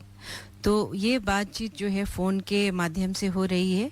तो पहले तो देखते हैं कि फ़ोन काम कर रहा है कि नहीं। तो स्वागत करते हैं सानवी कश्यप जी का। सानवी, आपका बहुत बहुत स्वागत है दर्पण रेडियो पर। आप हमें सुन रही हैं तो बोलिए। अच्छा, ऐसे ये थोड़े सिस्टम में प्रॉब्लम हो रही है, तो मैं फिर कुछ ट्राई करती हूँ और आपको बता दूँ कि सानवी जी के बारे में कुछ बताते हैं, लेकिन उसके पहले ये सानवी आप कुछ बोलिए। हाँ, हेलो, मेरा नाम सानवी है और मैं आज बहुत खुश हूँ यहाँ पे बात करने के लिए। थैंक यू, आपकी आवाज़ आ रही है। पहले तो मैं ये टेस्ट करना चाहती थी। तो सानवी के बारे में श्रोताओं आपको पहले बता दें कि सानवी कश्यप एक कक्षा 12 की छात्रा हैं, तो यानी नेक्स्ट ईयर ये एचएससी देंगी। अगले वर्ष ये जेम्स रूज एग्रीकल्चरल हाई स्कूल से ग्रेजुएट होंगी नेक्स्ट ईयर 2026 में। इस वर्ष उन्होंने एग्रीकल्चर विषय को एक्सेलरेटेड एचएससी सब्जेक्ट के रूप में लिया और राज्य में 5वां स्थान प्राप्त किया। बहुत बड़ी बात है सानवी। सह पाठ्यक्रम गतिविधियों की बात करें तो सानवी अपने स्कूल में एक प्रीफेक्ट, पब्लिक स्पीकर, डिबेटर और मॉडल यूएन कॉम्पिटिटर के रूप में सक्रिय रूप से जुड़ी हुई हैं। उन्होंने पिछले सप्ताह ही इवेट नेशनल फाइनल्स में ऑस्ट्रेलिया भर में 3रा स्थान प्राप्त किया। सानवी की पसंदीदा बॉलीवुड अभिनेत्री प्रियंका चोपड़ा है और उनका पसंदीदा शौक है पब्लिक स्पीकिंग, डिबेटिंग तथा नेट बॉल प्ले करना। तो कितना इम्प्रेसिव इनका इंट्रोडक्शन है और इसी वजह से मैं चाहती थी कि इनको एचएससी के पहले ही आपकी बातचीत कराएं। तो सानवी, अब आप बताइए अपने बारे में कि गोइंग टुवर्ड्स एचएससी आपको कैसा लग रहा है। अभी आपने सुना कि एचएससी के अचीवर से हमने बातचीत कराई, तो कैसा लग रहा है आपको? क्या प्रेशर फील हो रहा है? अभी तो बस छुट्टी शुरू हुई है, तो ज्यादा प्रेशर अभी नहीं है। जी। But I think pressure hopefully feel नहीं होगा फ्यूचर में भी, बिकॉज थोड़ा प्लानिंग और काम और ग्रेटिट्यूड के साथ अप्रोच करने का प्लान है मेरा एचएससी को। मुझे पहले अरित्री से बात करके और आपसे बात करके लग रहा है कि कितने आप लोग बैलेंस और वेरी काम अबाउट एचएससी, जबकि मैं देखती हूँ ज़्यादातर स्टूडेंट्स जो हैं वो पैनिक हो रहे हैं इस बारे में कि कैसे जो है HSC को अचीव किया जाए और बेस्ट आप अपना बेस्ट दे सकें, है ना। तो पहले तो आपको बहुत बहुत बधाई कि आपके अचीवमेंट के लिए कि अभी धन्यवाद। हाँ, कि कैसे ये अचीवमेंट आपको मिला और कैसे आपका इंटरेस्ट आया इस सब्जेक्ट में। तो ये सब्जेक्ट एक्चुअली मेरे स्कूल में 7th से ऑफर होता है एज मैंडेटरी, पर फिर 10th के बाद हमें ऑप्शन मिलता है to continue to the HSC in year 11 as accelerated. पर आई थिंक सबसे पहले जब मैंने शुरू किया ये सब्जेक्ट, मुझे एग्रीकल्चर बहुत अपील करता है क्योंकि बहुत अच्छा बैलेंस है उसमें साइंस और थियरी नॉलेज का, पर ऑल्सो प्रैक्टिकल वर्क का, स्पेशली फार्मिंग और हाथ से काम करने का। तो आई थिंक उसमें मुझे बहुत जल्दी एक पैशन जगा जिसमें I can combine knowledge and also practical work. तो किस तरह का वो काम आपको सीखने को मिलता है? एक्चुअली बहुत अच्छा लगता है कि सारे स्टूडेंट्स को हमें प्लॉट ऑफ लैंड मिलता है काम करने के लिए। अच्छा। तो उस पे हर साल हमें उसी लैंड पे different varieties of produce grow करने की अपॉर्चुनिटी मिलती है। तो और आप जो भी एक्चुअली ग्रो करते हो प्रोड्यूस? हाँ, हम सब ग्रो करते हैं। अच्छा। तो और उसके बाद ग्रो करने के बाद घर भी ला सकते हैं। तो मैंने पर्सनली साल में पोटैटोज, स्ट्रॉबेरीज, ऑरेंजेस जो भी हम ग्रो करते हैं वो फिर खुद लाइफ साइकिल में हार्वेस्ट करके फिर घर भी ला सकते हैं। तो आई थिंक वो बहुत एक हम्बलिंग एक्सपीरियंस होता है बच्चों के लिए। तो सबसे बेस्ट प्रोड्यूस आपने क्या ग्रो किया? मुझे तो पोटैटोज ही बहुत अच्छे लगे थे ग्रो अच्छा। करने में। हाँ, वो लास्ट ईयर हमने किया था समर टाइम में। तो आई थिंक पोटैटोज एकदम वर्क ऑफ लेबर होते हैं, उनमें बहुत टाइम और एफर्ट लगता है, पर इन दी एंड जब इतने निकल के आते हैं नीचे से तो आई थिंक अच्छा। उसमें सबसे खुशी आती है।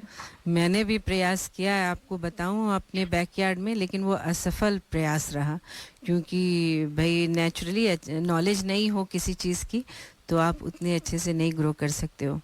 तो ये तो आप मुझसे बात करिएगा, मैं बहुत खुश रहूंगी हेल्प करने के लिए। मुझे तो अब पोटैटोज के बारे में ज्यादा ही पता है। अच्छा, बहुत ही खुशी हुई मुझे जान के। और शायद इसीलिए आप इतनी सफल रही कि आपने उसको समझा और उसको पढ़ा और उसके बाद आपने इसको ग्रो किया। तो नॉलेज जो है वो बहुत बड़ी चीज़ होती है। तो और बताइए कि कैसी आपकी तैयारी चल रही है, कैसे प्लानिंग कर रहे हैं आप HSC के लिए? तो HSC के लिए एक चीज तो अच्छा हुआ मेरा कि एक एक्सेलरेटेड सब्जेक्ट हो गया और उसमें अच्छे रिजल्ट्स भी आए। जी। अपार्ट फ्रॉम दैट अभी मेरे बाकी सारे सब्जेक्ट्स के लिए आई थिंक मैं सिमिलर प्लान ही फॉलो करूंगी, विच इज सबसे पहले ऑर्गेनाइजेशन और प्लानिंग आता है मुझे लगता है। जी। तो दैट विल इन्वॉल्व, अभी मैं हॉलीडेज में ही और जल्दी प्लान करना शुरू करूंगी कि मुझे कैसे कैसे अप्रोच करना है, कौन से कॉन्सेप्ट्स और टॉपिक्स को, और कैसे पूरे साल को प्लान करना है। बिकॉज आई थिंक वो प्लानिंग जल्दी करने से प्रेशर बहुत कम हो जाता है ओवरऑल और काम फील होता है। एंड आई थिंक वो साइकिल है कि अगर you approach your study starting से काम फीलिंग में तो वो काम फीलिंग हमेशा के लिए रहती है। कितनी अच्छी और सुलझी हुई बातें आपने बताई। तो सब्जेक्ट मैं इंटरेस्टेड हूँ कि क्या क्या सब्जेक्ट आप ले रहे हो HSC में? मेरा एग्रीकल्चर खत्म होने के बाद अब मैं mathematics advanced, mathematics extension 1, English advanced, chemistry, biology और इकोनॉमिक्स खत्म करूंगी अगले साल। वाओ, किड्स, मुझे तो सारे ही सब्जेक्ट बहुत डिफिकल्ट लग रहे हैं, बट शायद आपके लिए आसान हो क्योंकि आप मेरे लिए भी डिफिकल्ट है। नहीं, और ये अपने बैकग्राउंड के बारे में बताइए कि आप भारत में कहाँ से हैं, कहाँ से आपने प्राइमरी किया और कब से हैं सिडनी में? क्या आप यहीं बॉर्न एंड बॉट अप हुए हैं? नहीं, मैं एक्चुअली बॉर्न और ब्रॉट अप दिल्ली में ही थी, इंडिया में। जी। पर मेरी फैमिली बिहार से है, तो हम लोग इंडिया में थे जब तक मैं 7 या 8 साल की थी। अच्छा। और फिर हम माइग्रेट किए थे सिडनी, और मैं तब से सिडनी में ही हूँ। अच्छा। 2016। तो आपको याद है कि भारत में पढ़ाई और यहाँ की पढ़ाई में क्या अंतर है? हाँ, याद तो है। मैंने 2nd स्टैंडर्ड तक भारत में पढ़ाई की थी। जी। और आई थिंक थोड़ा सा डिफरेंस मुझे फील होता है कि एकेडमिक्स तो हर जगह रिगरस है, depending on how much effort और विलिंगनेस बच्चों में है। पर आई थिंक थोड़ा सा बचपन में होलिस्टिक लर्निंग यहाँ पे ज्यादा होती है, और प्रेशर तो बचपन में डेफिनेटली कम होता है, पर आई थिंक हाई स्कूल आते आते सेम हो जाता है ग्लोबली। प्रेशर जो है वो एक एक्सट्रीम पे पहुंच जाता है। तो जो आपने अचीव किया है एग्रीकल्चर में जो है HSC सब्जेक्ट में आपने 5वां स्थान राज्य में प्राप्त किया है, तो इसका श्रेय आप किसको देते हैं? आपकी मेहनत, आपका स्कूल कॉलेज या आपके शिक्षक? I think obviously मैं अपने आप पे भी गर्व करती हूँ कि मैंने बहुत एफर्ट और प्लानिंग और टाइम डाला था इस सब्जेक्ट में, पर उससे ज़्यादा आई थिंक मुझे allow me to do all of those things. मैं ज़्यादा क्रेडिट देती हूँ अपने टीचर्स को और अपने पेरेंट्स को। आई थिंक सारे मेरे प्लानिंग के बाद जो भी मुझे क्वेश्चंस थे और कंसर्न्स थे, वो मेरी एग्रीकल्चर टीचर मिस टूमी बहुत इंपॉर्टेंट थी क्लैरिफाई करने में ऑल द टाइम, और वो टीचर का सपोर्ट तो हमेशा मॉन्यूमेंटल रहता ही है HSC कंप्लीट करने में। और उसके ऊपर मेरे पेरेंट्स भी बहुत हमेशा मेरे बड़े सपोर्ट रहते हैं एकेडमिक्स में, क्योंकि I think on top of academic support, guidance life में और ऑल्सो सपोर्ट बहुत चाहिए होता है एक सिस्टम से, और मेरे सिस्टम में सबसे बड़े सपोर्ट मेरे पेरेंट्स हैं। बहुत ही अच्छी बात आपने कही, और दोनों की भूमिका जो है इक्वली इम्पोर्टेंट है, जैसा कि आपने बताया। तो अगर आपसे टिप्स पूछना चाहूँ तो यही सवाल मैंने अरित्री से भी किया था, और आपसे भी सेम क्वेश्चन पूछूंगी कि पेरेंट्स कैसे मदद कर सकते हैं HSC की पढ़ाई में? आई थिंक सबसे पहले पेरेंट्स का सपोर्ट आता है इमोशनल सपोर्ट में, क्योंकि HSC स्पेशली 11th और 12th में बहुत एक ट्राइंग टाइम होता है बच्चों के लिए, और बहुत सारे डिफरेंट स्ट्रेसेस होते हैं। ये डिनाई तो नहीं कर सकती हूँ मैं कि स्ट्रेसेस होते हैं इस टाइम में, बट आई थिंक पेरेंट्स का बहुत इंपॉर्टेंट रोल होता है emotional support before anything else. तो बिफोर वरीइंग अबाउट एकेडमिक्स और एनीथिंग, पेरेंट्स जब समझते हैं कि बच्चे उनके कहाँ है स्टेज में और कैसे सपोर्ट कर सकते हैं, आई थिंक वो सबसे इम्पोर्टेंट होता है, क्योंकि बच्चों को और स्कूल हमें सपोर्ट करता है इन अंडरस्टैंडिंग कि हम कैसे अपना पोटेंशियल फुलफिल कर सकते हैं। तो sometimes the most important thing parents कर सकते हैं is helping us balance that support and making sure कि हम लोग इमोशनली और मेंटली अपना बेस्ट अचीव कर सकते हैं। तो आपको लगता है कि बच्चे को सुनना चाहिए और समझने की जरूरत है पेरेंट्स को, instead of just putting pressure? हाँ, आई थिंक प्रेशर तो मुझे लगता है कि समटाइम्स थोड़ा प्रेशर हेल्थी होता है कुछ एस्पेक्ट्स ऑफ लाइफ में से, पर आई थिंक इस डिस्कशन में सबसे बड़ा चीज होता है बस बैलेंस रखना, और पेरेंट्स और स्कूल और बच्चों सबको एक बैलेंस अचीव करना। बहुत अच्छी बात। चलिए एक छोटा सा ब्रेक लेते हैं और फिर अपनी बातचीत जो है वो हम कंटिन्यू करेंगे। बहुत ही मजा आ रहा है आपसे बात करके सानिया। मुझे भी बहुत अच्छा लग रहा है। Are you looking for personal or business tax or self-managed super fund account and audit? Formation of association, company or trust? Cloud accounting with payroll solution with fixed prices. Mention Darpan Radio and get your first visit without any charge. Please contact Forbes Accounting on 80959405. That's 80959405. Or visit our website www.fabc.com.au. Our address is Suite 1, 168 Burwood Road, Burwood. Forbes Accounting and Business Consultants are proud sponsors of Darpan Radio.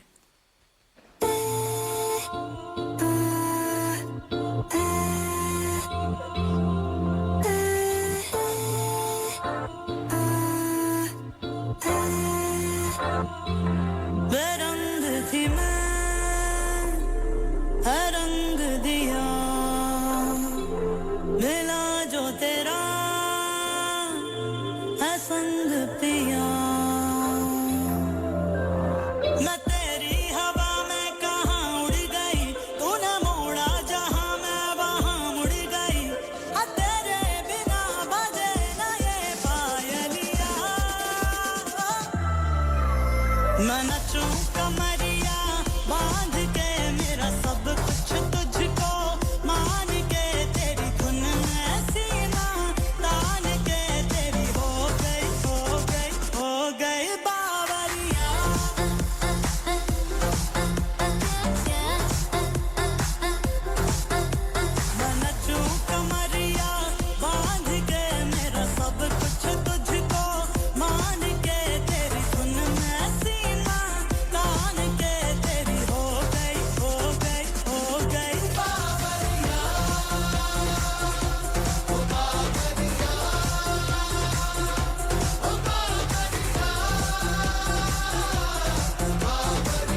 चल चले कहीं तारों में किसी को कुछ भी क्यों ना बताना थोड़ा सा पागल है ये जमाना तू जब से मिला तब से मैं तेरा हुआ है सबको पता तेरी हवा में कहाँ उड़ गई तूने मोड़ा जहाँ मैं वहाँ मुड़ गई तेरे बिना बजे न ये पायलिया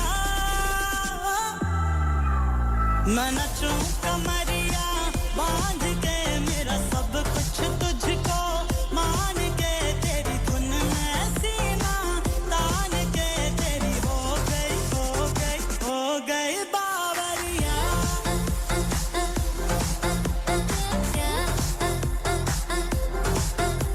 मैं नचूं कमरिया बांध के मेरा सब कुछ तुझको मान के तेरी धुन में सीना तान के तेरी हो गई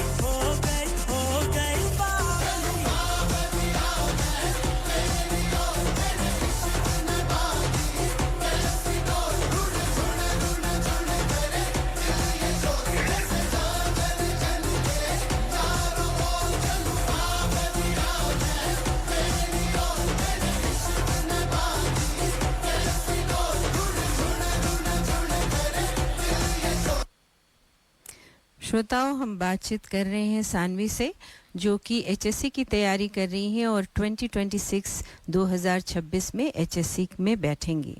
तो सानवी, आपने बहुत ही सुलझे हुए जवाब दिए अब तक, लेकिन अब आगे मैं ये पूछना चाहूँगी जो कि मेरे लिए बहुत अहम सवाल है। मेरा बेटा भी अगले साल एचएससी के लिए बैठ रहा है, तो मोबाइल, सोशल मीडिया और डिस्ट्रैक्शन से आप कैसे दूरी बनाती हैं?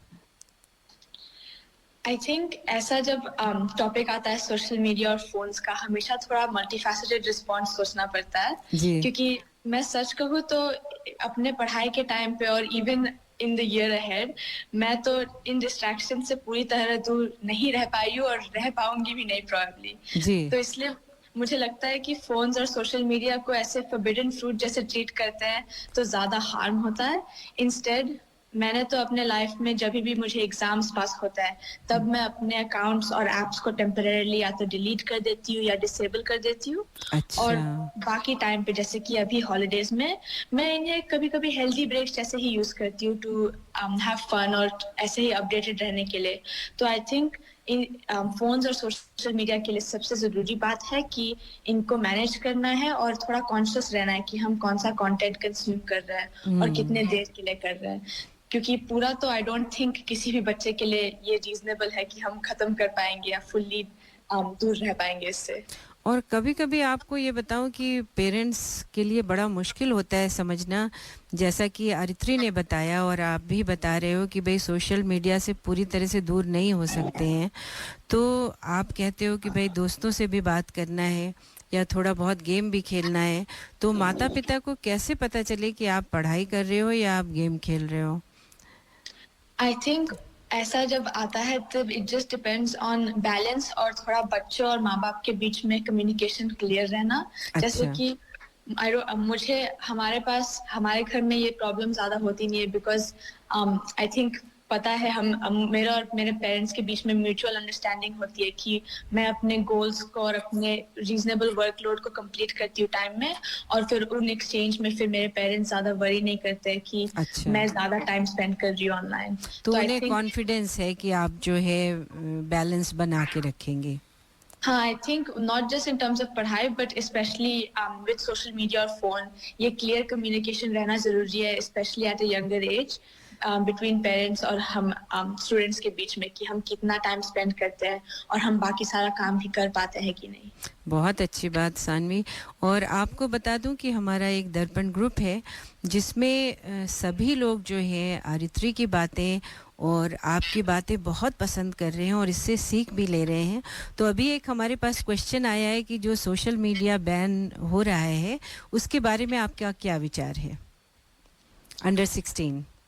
हाँ, ये बैन के बारे में मेरे एक्चुअली मल्टीपल विचार है बिकॉज ऑब्वियसली मुझे एक स्टैंड पॉइंट से फील होता है कि ये ऐसा बैन इम्पोर्टेंट है बच्चों को प्रोटेक्ट करने के लिए, क्योंकि आई थिंक सोशल मीडिया और ऑनलाइन बहुत हार्मफुल इम्पैक्ट्स हो सकते हैं बच्चों के लिए। पर मेरा ये भी कंसर्न है एज अ यंग पर्सन कि एट टाइम्स ये बैन थोड़ा ओवर सिंप्लीफाई करता है, क्योंकि आई थिंक इवन दो नए रेगुलेशंस आए हैं ये भी हो सकता है कि बच्चे फिर भी ऑनलाइन जाते हैं। एंड ऑल्सो जब बच्चे यंग एज से एक्सेस करते हैं तो हम उनको सिखाते भी हैं कि कैसे उनको ऑनलाइन बेस्ट प्रैक्टिस में मैनेज करना चाहिए उनका टाइम और उनका searching and so on. So I think कि on the one hand it is a good plan because बच्चों को protect करना तो absolutely ज़रूरी है, पर मेरा ये भी concern है कि शायद in the coming years हमें एक better plan करना पड़ेगा where बच्चे बैलेंस्ड कर सकते हैं सोशल मीडिया का यूज और प्रोटेक्ट भी हो सकते हैं, क्योंकि मुझे कभी कभी लगता तो है कि शायद अंडर 16 को अगर ब्लैंकेट बैन करेंगे तो उनको एक हाथ पे सीख नहीं होगी कि कैसे बेस्ट यूज करना है और दूसरे हाथ पे बहुत बच्चे शायद एक्सेस फिर भी कर पाएंगे और फिर वो फिक्स और बेनिफिट हमें मिल नहीं पाएगा। और ये भी बात मुझे लगती है कि 16 के बाद अचानक आप उनको जो है वो सोशल मीडिया के में एक्सपोज करेंगे तो शायद वो बैलेंस नहीं बना पाए और मिसगाइड हो जाए। मैं फुली एग्री करती हूँ उस बात पे। मुझे लगता है कि इन अ केस लाइक दिस हो सकता है, ये पता चलेगा हमें 1-2 साल में when we get the results of this। ये भी पॉसिबल है कि शायद ब्लैंकेट बैन अंडर 16 के लिए करने से वो सेम इफेक्ट नहीं आएगा which we hope, क्योंकि बच्चों को फिर भी अल्टीमेटली तो वो लोग जाएंगे ही इन ऐप्स पे एंड इट्स मोर इम्पोर्टेंट कि उनको ये एजुकेशन मिले on how to best use it rather than उनको बैन करे बहुत सालों तक। मैं पूरी तरह से सहमत हूँ और इस उम्र में आप ऐसा विचार रखती हैं, इतने मैच्योर विचार, तो मुझे बहुत ही अच्छा लगा सुन के। चलिए मूविंग टुवर्ड्स एचएससी, आप बताइए कि आपके लिए सबसे ज़्यादा चुनौतीपूर्ण सब्जेक्ट क्या है और कैसे उसकी तैयारी कर रही हैं, उसके बारे में कुछ टिप्स दीजिए। हाँ, तो अब अभी कुछ महीने पहले तक तो मेरा सबसे बड़ा टाइम एफर्ट जा रहा था एग्रीकल्चर के ऊपर, क्योंकि मेरा गोल हमेशा से था कि मुझे स्टेट रैंक करना था इस सब्जेक्ट में। तो आप आगे भी कुछ इस सब्जेक्ट में करना चाहेंगी? एग्रीकल्चर में अभी तो फॉर द नियर फ्यूचर मैं यूनिवर्सिटी में नहीं परस्यू करूंगी, पर मुझे इसमें बहुत इंटरेस्ट है, तो आई थिंक मैं अपने पर्सनल लाइफ में या साइड प्रोजेक्ट्स में हमेशा इसको इन्वॉल्व रखूंगी जी। और I think in terms of different subjects अभी मेरा थोड़ा सा फोकस मैथ और इकोनॉमिक्स में भी है। मैथ क्योंकि आई थिंक मैथ एक बहुत वर्सेटाइल सब्जेक्ट है और उसमें टाइम और प्रैक्टिस दोगे तो वो वापस देता है रिवॉर्ड। तो अभी मेरा मैथ में प्रैक्टिस जा रहा है बहुत, और उसके बाद इकोनॉमिक्स में तो मैं बहुत एंजॉय करती हूँ और मेरा पैशन भी है। तो अभी इस हॉलीडेज में मैं उसमें रीडिंग बहुत करूंगी, क्योंकि I think when you get to economics और इंग्लिश और ये कंटेंट सब्जेक्ट्स उनमें पढ़ने में और अंडरस्टैंडिंग करने से बहुत बेनिफिट होता है लेटर। तो फ्यूचर में आप क्या करना चाहते हो? I am just curious. अभी तो मेरा कोई सेट प्लान नहीं है, पर आई थिंक मेरा फ्यूचर मोस्ट लाइकली या तो मेडिकल फील्ड में या तो लॉ में रहेगा, क्योंकि आई थिंक ये दोनों फील्ड्स मुझे बहुत इंटरेस्ट करते हैं और इनके मेरे पैशंस इन्हीं दो फील्ड में अभी लाए करते हैं। तो कोई ऐसा मंत्र है सक्सेस का जो आप शेयर करना चाहेंगी अपने फेलो एचएससी गोअर को? आई थिंक मंत्र के पहले ऑब्वियसली लाइफ में डिसिप्लिन बहुत इम्पोर्टेंट होता है, और ये तो मैं भी अभी ट्राई कर रही हूँ अपने लाइफ में अचीव करने का, स्पेशली क्योंकि एचएससी अगले साल है। पर उसके पहले मैं सरस्वती माँ और हनुमान जी को बहुत मानती हूँ अपने एकेडमिक्स और अपने लाइफ में, और मैं गायत्री मंत्र तो रेगुलरली चैंट करती हूँ, खासकर एग्जाम और स्टडी डेज में, क्योंकि आई थिंक उससे थोड़ा कामिंग प्रेजेंस मुझे हमेशा फील होता है और फोकस फील होता है। ये तो बहुत ही अच्छा मंत्र, और मैं भी मानती हूँ इसमें कि भगवान का आशीर्वाद हो और उनके मंत्र अगर आप चैंट करें तो ज़रूर आपको कामनेस और जो है मोटिवेशन मिलता रहता है। तो ये बहुत अच्छी आप। और जाते जाते क्या संदेश देना चाहेंगी? मैं तो ऐसा मान रही हूँ कि आपसे बात करती रहूँ, और इतने अच्छे आपके विचार हैं, इतनी सुलझी बातचीत आप कर रही हैं कि मेरे साथ साथ जो हमारे श्रोतागण हैं ना, उन्हें भी सुनने में बहुत मज़ा आ रहा है। ये बहुत अच्छा है। और हम चाहेंगे आपको बहुत बहुत शुभकामनाएं आपके एचएससी 2026 के लिए। धन्यवाद। और जब आपका एचएससी हो जाए तब आप ज़रूर हमसे बातचीत करें। ताकि हम अपने फ्यूचर स्टूडेंट्स को मोटिवेट कर सकें। तो आप इतने अच्छे, आई थिंक ऑस्ट्रेलिया का नंबर 1 स्कूल है जेम्स रोज, आप उसमें पढ़ते हो, तो प्रेशर रहता है क्या वहाँ पे पढ़ाई का बहुत ज़्यादा?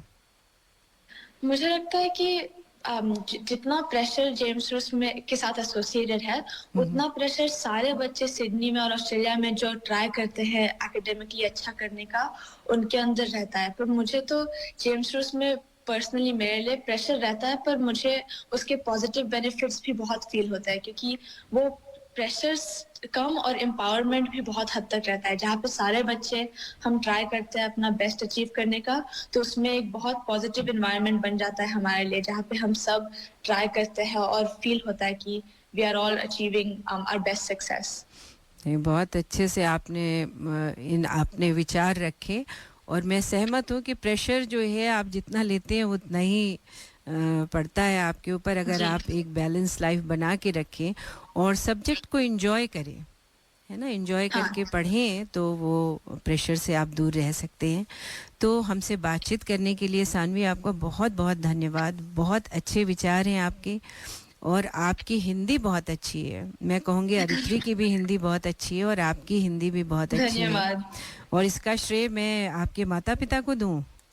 हाँ, डेफिनेटली, कि घर में हिंदी में बात करना चाहिए तो इतनी अच्छी हिंदी हो जाती है।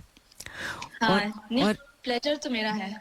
अब मेरा और मेरी बहन का हिंदी तो अच्छा है इसलिए क्योंकि हम घर में बात करते हैं, पर आज का कॉन्वर्सेशन का प्लेजर मुझे बहुत अच्छा लगा बात करके आपसे। मुझे प्लेजर इज़ ऑल माइन। मुझे इतना अच्छा लगा, और इस उम्र में जब बच्चे इतनी अच्छी हिंदी बोलते हैं तो बहुत खुशी होती है। और हम चाहेंगे कि आप हैं, अरित्री हैं, आप लोग दर्पण रेडियो से जुड़े रहें ताकि बाकी बच्चे भी हिंदी को एम्ब्रेस करें, भारत को, भारतीयता को एम्ब्रेस करें। तो भारत में आप होश संभालने तक रही हैं, वहीं पली बड़ी हैं, तो आपको भारत की क्या चीज़ सबसे अच्छी लगती है? मुझे लगता है कि भारत की डाइवर्सिटी में बहुत हाई इम्पोर्टेंस में होल्ड करती है, क्योंकि आई थिंक स्पेशली ओवरसीज आके पता चलता है ज़्यादा कि भारत एक बस एक नेशन है, पर उसमें कितने हज़ारों टाइप के लोग होते हैं, टाइप के कल्चर्स होते हैं। और आई थिंक वो अपने खुद के टाइप का ही मल्टीकल्चरलिज्म है, जहाँ पे it's a testament to Bharat कि इतने सारे लोग और कल्चर्स एक जगह में रहते हैं। और आई थिंक मेरा उसमें बहुत पर्सनल इंटरेस्ट है कि कितने डिफरेंट पार्ट्स ऑफ इंडिया है। तो मैं तो after graduating I would love to travel around India and see that diversity first hand. क्या बात कही, बहुत ही सुंदर बात आपने कही, और सच में यही असली भारत है। तो मुझे तो लगता है सानवी आपका भविष्य बहुत बहुत उज्जवल है, और माँ बाप का तो नाम रोशन आप करेंगी ही, लेकिन पूरे भारत का, पूरे ऑस्ट्रेलिया का आप नाम रोशन करेंगी, ऐसा मेरा विश्वास है। Thank you so much. आपको बहुत बहुत शुभकामनाएं और धन्यवाद। धन्यवाद, थैंक यू। नमस्कार।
सपनों सी है, तुम हो तो इस पे यकीन है, तुम हो तो सब अच्छा है, तुम हो तो वक्त थमा है, तुम हो तो ये लम्हा है, तुम हो तो इसमें सदा है।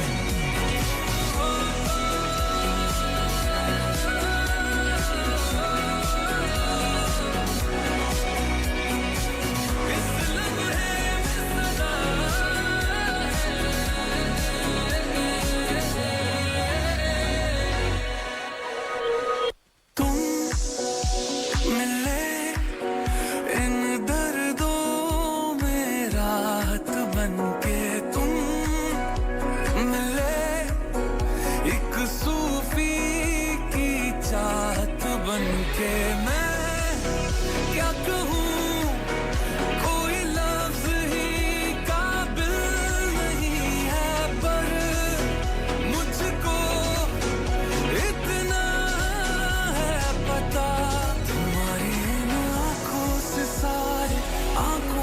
सारे ले लूं अंधेरे तेरे मेरी जान भी बांटेंगे मिलके सारे सवेरे मेरे तुम हो तो धूप है मध्यम तुम हो तो छाँव है हरदम तुम हो तो हक में है मेरे आते जाते ये मौसम तुम हो तो सब अच्छा है तुम हो तो वक्त तुम्हारा तुम हो तो ये लम्हा है तुम हो तो इसमें सदा है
संग रातों में जग के देखूं तुम्हें बस सोना नहीं है मुझे तुम हो तो सब अच्छा है तुम हो तो वक्त थमा है तुम हो तो ये लम्हा है हाँ इसमें ही तो सदा है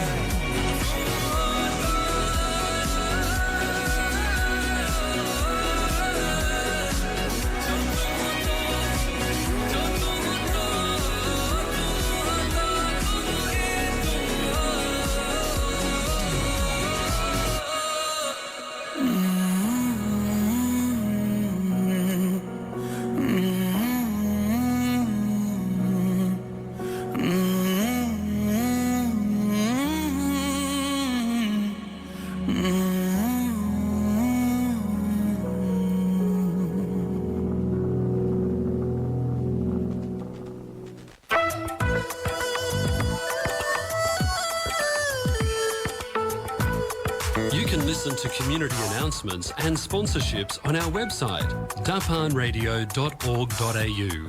आप हमारी सामाजिक सूचनाएं और स्पॉन्सर्स के संदेश हमारे वेबसाइट dapanradio.org.au पर देख सकते हैं।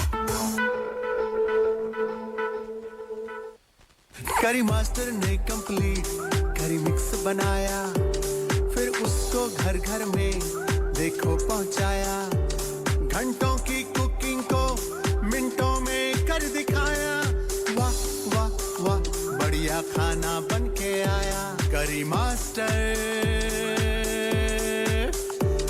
ने जादू चलाया करी मास्टर ने कंप्लीट करी मिक्स बनाया Curry Masters Complete Curry Mix available at all leading spice shops. ये था हमारे स्पॉन्सर करी मास्टर्स का संदेश। श्रोताओं, आज अरित्री और सानवी से बात करके मुझे इतना गर्व महसूस हुआ कि मैं क्या बताऊं। और आपके कमेंट्स भी देखकर लग रहा है कि आपको भी ये इंटरव्यू बहुत अच्छा लगा और एचएससी के स्टूडेंट्स मोटिवेटेड भी हो रहे होंगे। तो आइए कुछ कमेंट्स पढ़ते हैं। राजेश पांडे जी लिखते हैं, राजीव निगम जी लिखते हैं कि प्रोग्राम की अच्छी शुरुआत हुई, nice song starts from 2025 year. Pradeep ji लिखते हैं ग्रेट इनिशिएटिव, अपने बच्चों को इतनी अच्छी परफॉर्मेंस देखकर बहुत खुशी होती है। यतिन गुप्ता जी लिखते हैं looking forward 2025 hit songs. Pradeep ji लिखते हैं कि Aritri the name sounds good, have I heard it right, तो इसका मतलब उन्होंने पूछा है। और चेतन शाह जी ने लिखा है कि अरित्री ने बहुत अच्छा बोला और इंटरव्यू टेक्निक उन्हें अच्छी लगी, कि अरित्री कंफर्टेबल थी इंटरव्यू में। पंकज जी ने अरित्री नाम का जो है मतलब हमें बताया है कि अरित्री का मतलब होता है गॉडेस दुर्गा। अरि डिस्ट्रॉयर, अरि जो है वो शत्रु को कहते हैं और डिस्ट्रॉयर विनाशक, तो शत्रु विनाशक इसका अर्थ हुआ अरित्री। बहुत ही सुंदर नाम है पंकज जी, और जितना सुंदर नाम आपने दिया है उतनी ही सुंदर बातचीत अरित्री ने की, और जितने भी उनके हर्डल हैं या जो भी शत्रु हैं उसको वो बहुत अच्छे से उनका नाश करके आगे बढ़ती जा रही हैं। प्रदीप जी लिखते हैं बहुत सुंदर नाम। रमेश जोशी जी लिखते हैं this girl Aritri is awesome, the way she speaks and her flow shows this girl will be a high achiever and confident, our blessings and good wishes to her. Raj Garg ji लिखते हैं congratulations to all well-deserved students. Aritri deserves. Well done and keep the shine flowing. Achieving a balance in life is crucial to prevent burnout, especially for high-achieving HSC students. While academic success is important, it's equally essential to maintain a well-rounded lifestyle. Good luck to all students. बिल्कुल सही कहा राज जी। यतिन जी लिखते हैं Aritri was very full of confidence. Sanvi looks like great with character. What's her view on banning social media, जो हमने पूछा था और उन्होंने बहुत ही अच्छा जवाब दिया। हेमलता जी लिखती हैं नमस्ते to दर्पण radio and your team, very enjoyable program. I missed your beautiful voice. I know recorded program was good, but when I heard your voice, totally different. I am enjoying program. We need peace in Australia. We don't need this kind of people who killed innocent people. Sorry, this my own opinion. Thanks. आपसे हम सब सहमत है, बहुत ही दुखद घटना रही और हम सब उससे बहुत ही दुखी हैं और उम्मीद करते हैं कि भविष्य में ये सब इन सब चीज़ों में सुधार हो। शैलजा जी लिखती हैं अरित्री व सानवी की परिपक्वता, संतुलन व निष्ठा अनुकरणीय है। यही है हमारे भारत का उज्जवल भविष्य व परंपरा। विश्व के विकास के लिए धन्यवाद ऋचा जी, ऐसे होनहार सितारों को मंच पर लाने के लिए ईश्वर का आशीर्वाद व मार्गदर्शन हम सभी को, उनके लिए शुभकामनाएं। रीता पांडे जी लिखती हैं नाइस प्रोग्राम। राम दुबे जी लिखते हैं well done Richa and Sunil, your guest are jewels in the crown. मैं पूरी तरह से सहमत हूँ Dubey ji. What a relevant and contemporary subject, truly inspiring. Shailaja ji फिर लिखती हैं आज की पीढ़ी यदि अपनी जड़ों से, संस्कृति से व धर्म से इतनी प्रखरता से व स्वेच्छा से जुड़ी है तो भारत का भविष्य उज्जवल व अविचलित रहेगा। अरित्री एवं सानवी के माता पिता को नमन व आभार इस आदर्श के लिए। प्रदीप उपाध्याय जी लिखते हैं भारतीय मूल के बच्चे शिक्षा के क्षेत्र में इतना अच्छा कर रहे हैं, उज्जवल भविष्य के लिए शुभकामनाएं। हमारे एक और श्रोता जिनका नाम नहीं आ रहा है, उन्होंने लिखा है कि very good interview and it will help future HSC student and parents. श्रोताओं, मैं भी बहुत ही इम्प्रेस हो गई इन बच्चों से बात करके कि इतनी कम उम्र में इतनी अच्छी सोच रखते हैं ये बच्चे और इतने सुलझे हुए विचार। पता नहीं हम जब इस उम्र में रहे होंगे तो इतनी मैच्योरिटी के साथ भारत को या इन बातों को समझ पाते थे या बस एक रूटीन के तहत ही पढ़ाई करते थे। तो बहुत अच्छा लग रहा है इनसे बात करके और फ्यूचर में भी ये हमसे जुड़े रहें, रेडियो से जुड़े रहें, तो ये हमारे लिए बहुत बड़ी उपलब्धि होगी।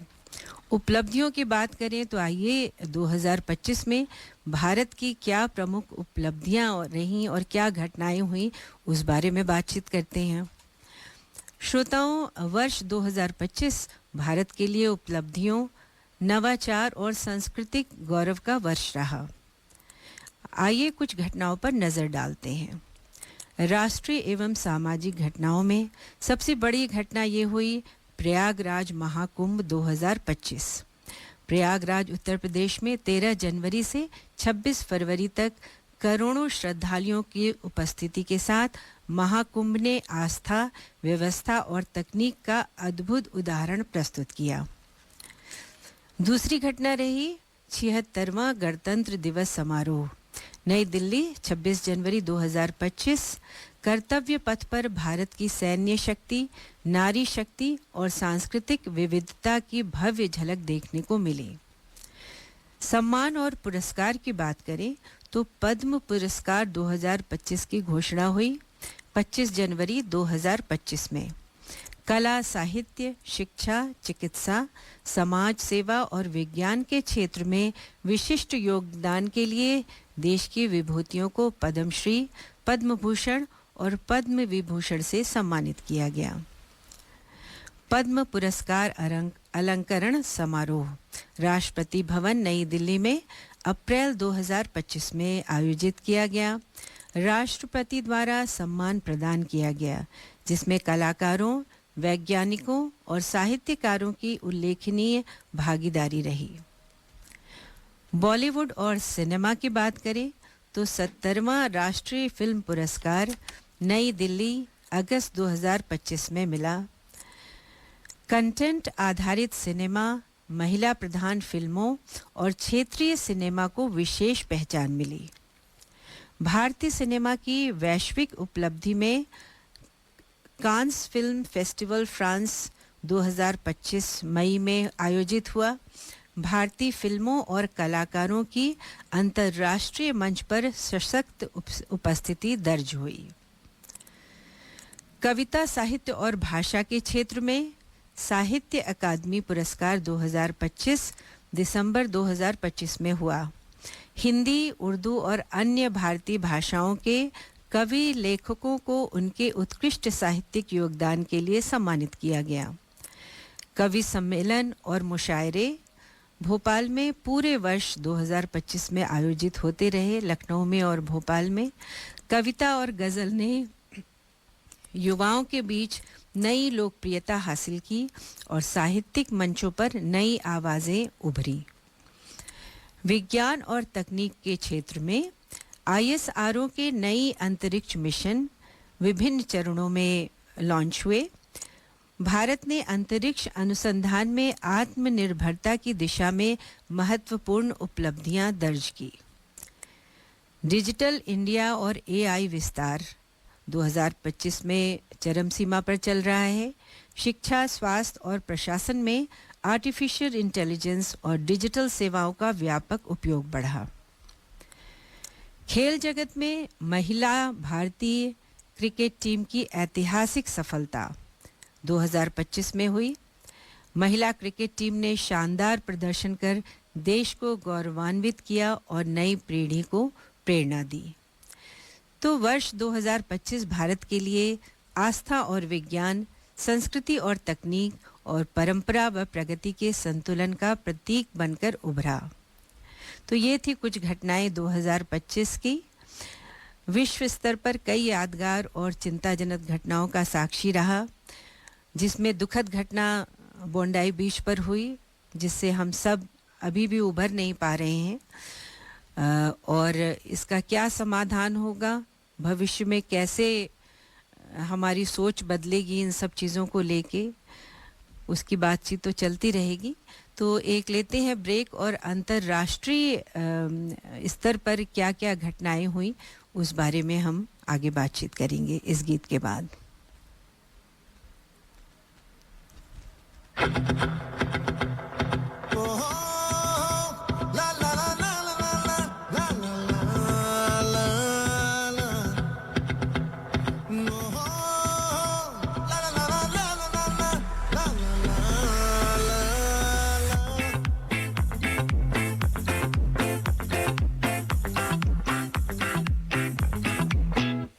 चंदाई देखा अखा बाजू मां हमरे रखा, ई देख करे मनवा दैया थका। अंगियन शोभे नव लखा, दर्पण से नैन मटक्का, है जाम ये हमारी सांसों का चक्का। ओ चिकरी चिकरी चिकरी चिकरी चिकरी चिकरी, पीछे पीछे पीछे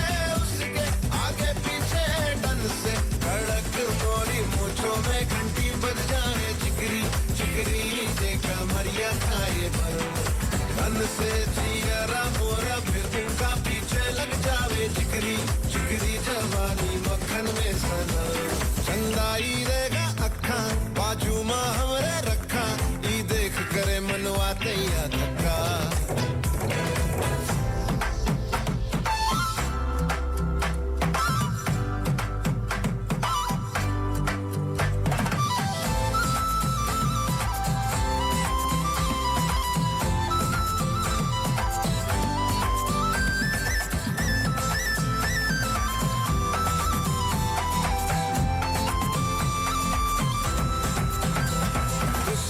कन बेतारी है तेरी सूरत पे भी भारी है पाँव तोरे रेशम रेशम चले जैसे रंगदारी है ताड़ी दारू और हुक्का भांग दतूरा और बुक्का खोल के सब पीली का कैसा है नशा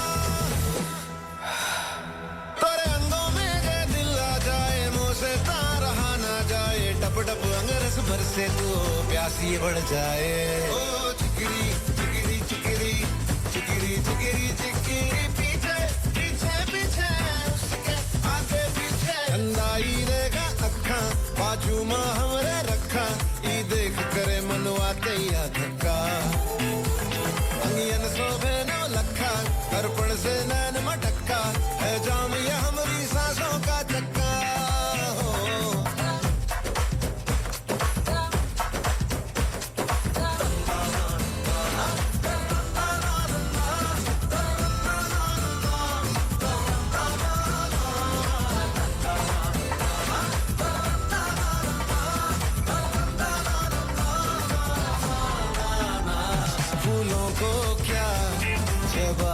तू इतर से क्या नहावे तू उका है फल जो खावे तू अकड़ कैसी दिखावे तू जब तू मेरी होवेगी दिल से दिल टोवेगी बाह में खोवेगी आवेगा मजा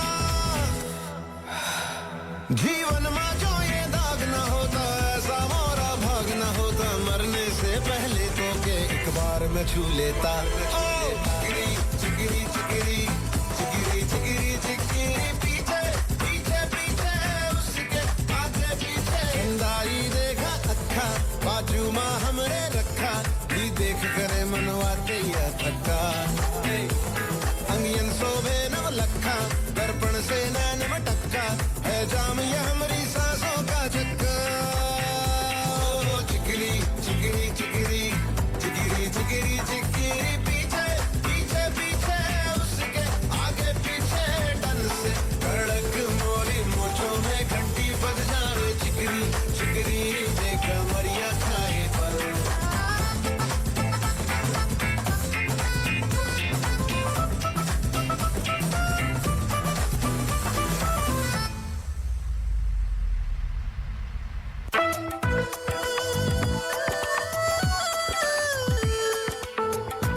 Contact the Hindi Show for sponsorship and phone 0413 385 976. दर्पण हिंदी कार्यक्रम में स्पॉन्सरशिप के लिए संपर्क करें फोन नंबर 0413385976। श्रोताओं कुछ नाम पढ़ना चाहूँगी जिन्हें पद्मश्री अवार्ड मिला है। पहला नाम है अरिजीत सिंह का, art playback singing West Bengal की तरफ से उन्हें मिला है ये award. Ashok Laxman Sarraf film and theatre Maharashtra के लिए मिला है। अश्वनी भिंडे देश पांडे क्लासिकल म्यूजिक। अद्वैता चरण गढ़नायक ओडिशा आर्ट के लिए। Ajay V Bhatt science and engineering. 113 विभूतियों को पुरस्कार मिला है जिनमें कुछ लोगों को जो है मैंने पढ़ा जो कि बहुत पॉपुलर है। अब हम विश्व स्तर पे अगर बात करें कि क्या क्या यादगार और चिंताजनक घटनाएं हुई 2025 में, G20 शिखर सम्मेलन हुआ जोहानिसबर्ग दक्षिण अफ्रीका में 22 नवंबर से 23 नवंबर 2025 में दुनिया के प्रमुख देशों के नेताओं ने सॉलिडेरिटी, इक्वालिटी और सस्टेनेबिलिटी थीम के साथ G20 में भाग लिया। इसके अलावा नाटो शिखर सम्मेलन द हेग नीदरलैंड में हुआ 24 से 25 जून। सुरक्षा, रक्षा और सहयोग के मुद्दों पर मामलों पर देशों ने विस्तृत बातचीत की। फीफा क्लब विश्व कप 2025 यूएसए में हुआ 14 जून 13 जुलाई 2025। दुनिया की शीर्ष फुटबॉल क्लब टीमें इस आयोजन में भागीदार रहीं, जिसमें उत्साहपूर्ण मुकाबले देखने को मिले। म्यूनिक सुरक्षा सम्मेलन 14 से 16 फरवरी 2025 में हुआ, म्यूनिक जर्मनी। वैश्विक सुरक्षा, तकनीकी सुरक्षा, चुनौतियों और कूटनीति पर विशेषज्ञों और नीति निर्माताओं ने विचार विमर्श किया। इसके अलावा पहले भी मैंने मेंशन किया 2025 में बोंडाई बीच आतंकी हमला सिडनी ऑस्ट्रेलिया में हुआ। बहुत ही दुखद घटना 14 दिसंबर को हुई और इस कुछ चानुक फेस्टिवल वहाँ पे हो रहा था जोइश का। कार्यक्रम के दौरान भीड़ पर गोलीबारी का आतंकवादी हमला हुआ, जिसमें लगभग 18 लोग मारे गए और कई घायल हुए, दर्जनों लोग घायल हुए। पुलिस ने इसे आतंकवादी घटना करार दिया और हमले में संलिप्त कुछ आरोपियों को हिरासत में भी लिया है। यह घटना तब हुई जब हनुक्का फेस्टिवल मनाया जा रहा था समुद्र तट बोंडाई पर। इतनी अफरा तफरी फैल गई और कम्युनिटी सद्भावना के लिए ये बहुत ही बड़ी चुनौती हो गई है कि कोई भी अब सेलिब्रेशन में इंसान डर गया है अंदर से, चाहे वो क्रिसमस हो, चाहे वो दिवाली हो। हर सेलिब्रेशन में एक अंदर डर हो गया है पब्लिक या कम्युनिटी गैदरिंग के लिए। तो ये बहुत दुखद घटना रही। वैश्विक पर्यावरण और प्राकृतिक घटनाएं 2025 में दुनिया भर में कई तापीय तरंगे, चक्रवात और भूकंपीय गतिविधियां दर्ज की गईं, जिनसे कई देशों में प्रभावित समुदायों को राहत और तैयारी कार्यक्रमों की आवश्यकता पड़ी। वैश्विक सामाजिक राजनीतिक घटनाओं में विश्व के कई हिस्सों में आर्थिक दबाव, संकट और संघर्ष ने अंतर्राष्ट्रीय संबंधों को प्रभावित किया, विशेष रूप से मध्य पूर्व, अफगानिस्तान और पूर्वी यूरोप में। वर्ष 2025 हमें ये दिखाता है कि दुनिया में वैश्विक नेतृत्व, चर्चा, आम जनता की सुरक्षा, खेल और उत्सवों की ताजगी, साझा सुरक्षा चुनौतियां सब एक साथ चलते हैं। तो ये थी कुछ प्रमुख घटनाएं दर्पण रेडियो के लिए, आपके लिए ख़ास तैयार की गई थी। आगे भी आप सुनते रहेंगे, क्योंकि जब वर्ष अंत होता है तो कुछ घटनाओं पे ज़रूर नज़र डालनी चाहिए। गीत तो आप सुन रहे हैं 2025 के, उनके बारे में मैं बात करना चाहती थी, लेकिन समय हमेशा कम हो जाता है और 2 घंटे कैसे निकल गए पता ही नहीं चलता है। लेकिन ये गीत संगीत के बारे में ये कहूँगी मैं कि 2025 जो है, इसमें वेस्टर्न म्यूज़िक का मुझे बहुत प्रभाव दिखा। वेस्टर्न इंस्ट्रूमेंट अब पहले से बहुत ज़्यादा यूज़ हो रहे हैं। अरेंजमेंट में भी वेस्टर्न म्यूज़िक का प्रभाव दिखता है, लेकिन जो लिरिक्स है, जो ट्यून है, उसमें अभी भी भारतीयता और हमारे राग जो हैं वो अभी भी दिखाई देते हैं। और ये भारतीय संगीत में ही पॉसिबल है कि आप इन्हें वेस्टर्न म्यूज़िक से ही इतने अच्छे से मिक्स कर लेते हैं कि आप उसको एंजॉय करते हैं। उम्मीद है कि आप 2025 के सभी गाने पसंद कर रहे होंगे। बड़े बड़े जो है वो संगीतज्ञ ने इस बार जो है अपनी धुनें दी हैं, जिसमें ए आर रहमान भी हैं, उनका काफ़ी नाम है। इसके अलावा विशाल शेखर ने भी बहुत अच्छे गीत दिए हैं। सैयारा मूवी जो है वो बहुत उभर के आई, और इन सब के बीच में सबसे ज़्यादा जो उभर के मूवी आई है और मुझे पर्सनली बहुत अच्छी लगी, सब जगह इसकी चर्चा है, धुरंधर फिल्म।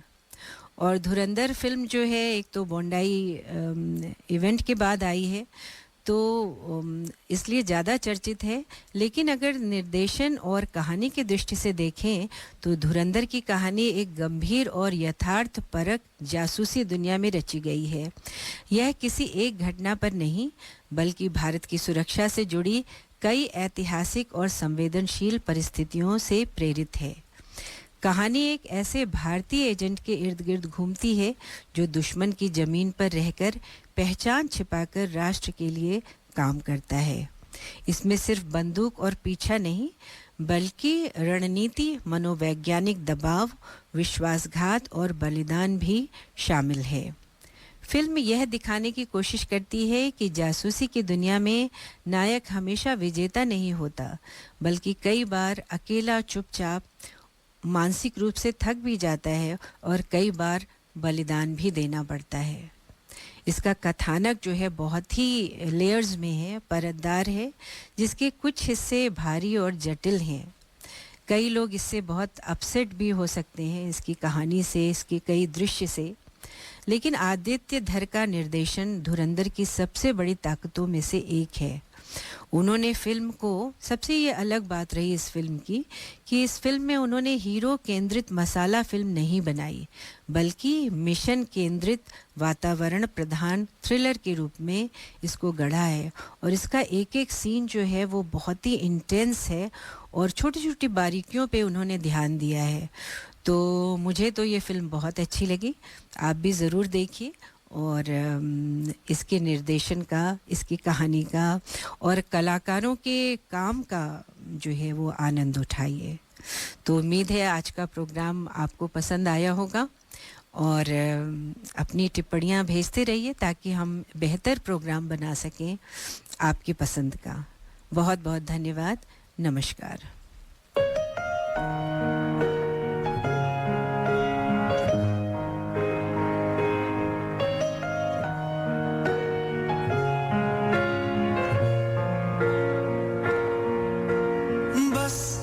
तुमसे मिलने की देर थी, बस तुमसे मिलने की देर थी, बस तुमसे मिलने की देर थी, ओ बस तुमसे मिलने की देर थी। सितारे सितारे मिले सितारे तभी तो हुए हैं नजारे तुम्हारे। ओ सितारे सितारे मिले हैं सितारे तभी तो हुए हैं नजारे तुम्हारे। बस तुमसे मिलने की देर थी, तुमसे मिलने की देर थी, तुमसे मिलने की देर थी,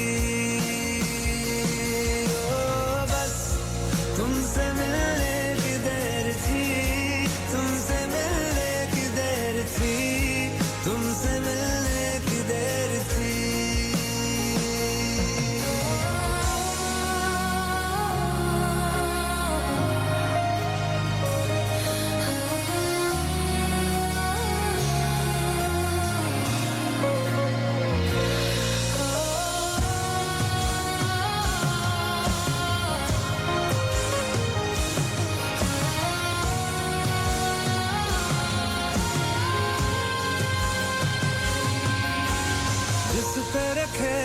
तुमने कदम अब से मेरा भी रास्ता है, जैसे मेरा तुमसे कोई पिछले जन्म का वास्ता है। जिस पे रखे तुमने कदम अब से मेरा भी रास्ता है, जैसे मेरा तुमसे कोई पिछले जन्म का वास्ता है।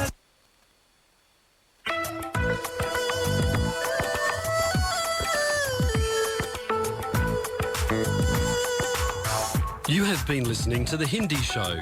Join us next Sunday at 10 a.m. and to contribute and provide feedback on anything you heard today, contact us on feedback@darpanradio.org.au. आप सुन रहे थे हिंदी कार्यक्रम। हमें हर रविवार सुनिए सुबह 10 बजे से। अपने विचार भेजिए आज के कार्यक्रम के बारे में। ईमेल कीजिए feedback@darpanradio.org.au।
इस दुनिया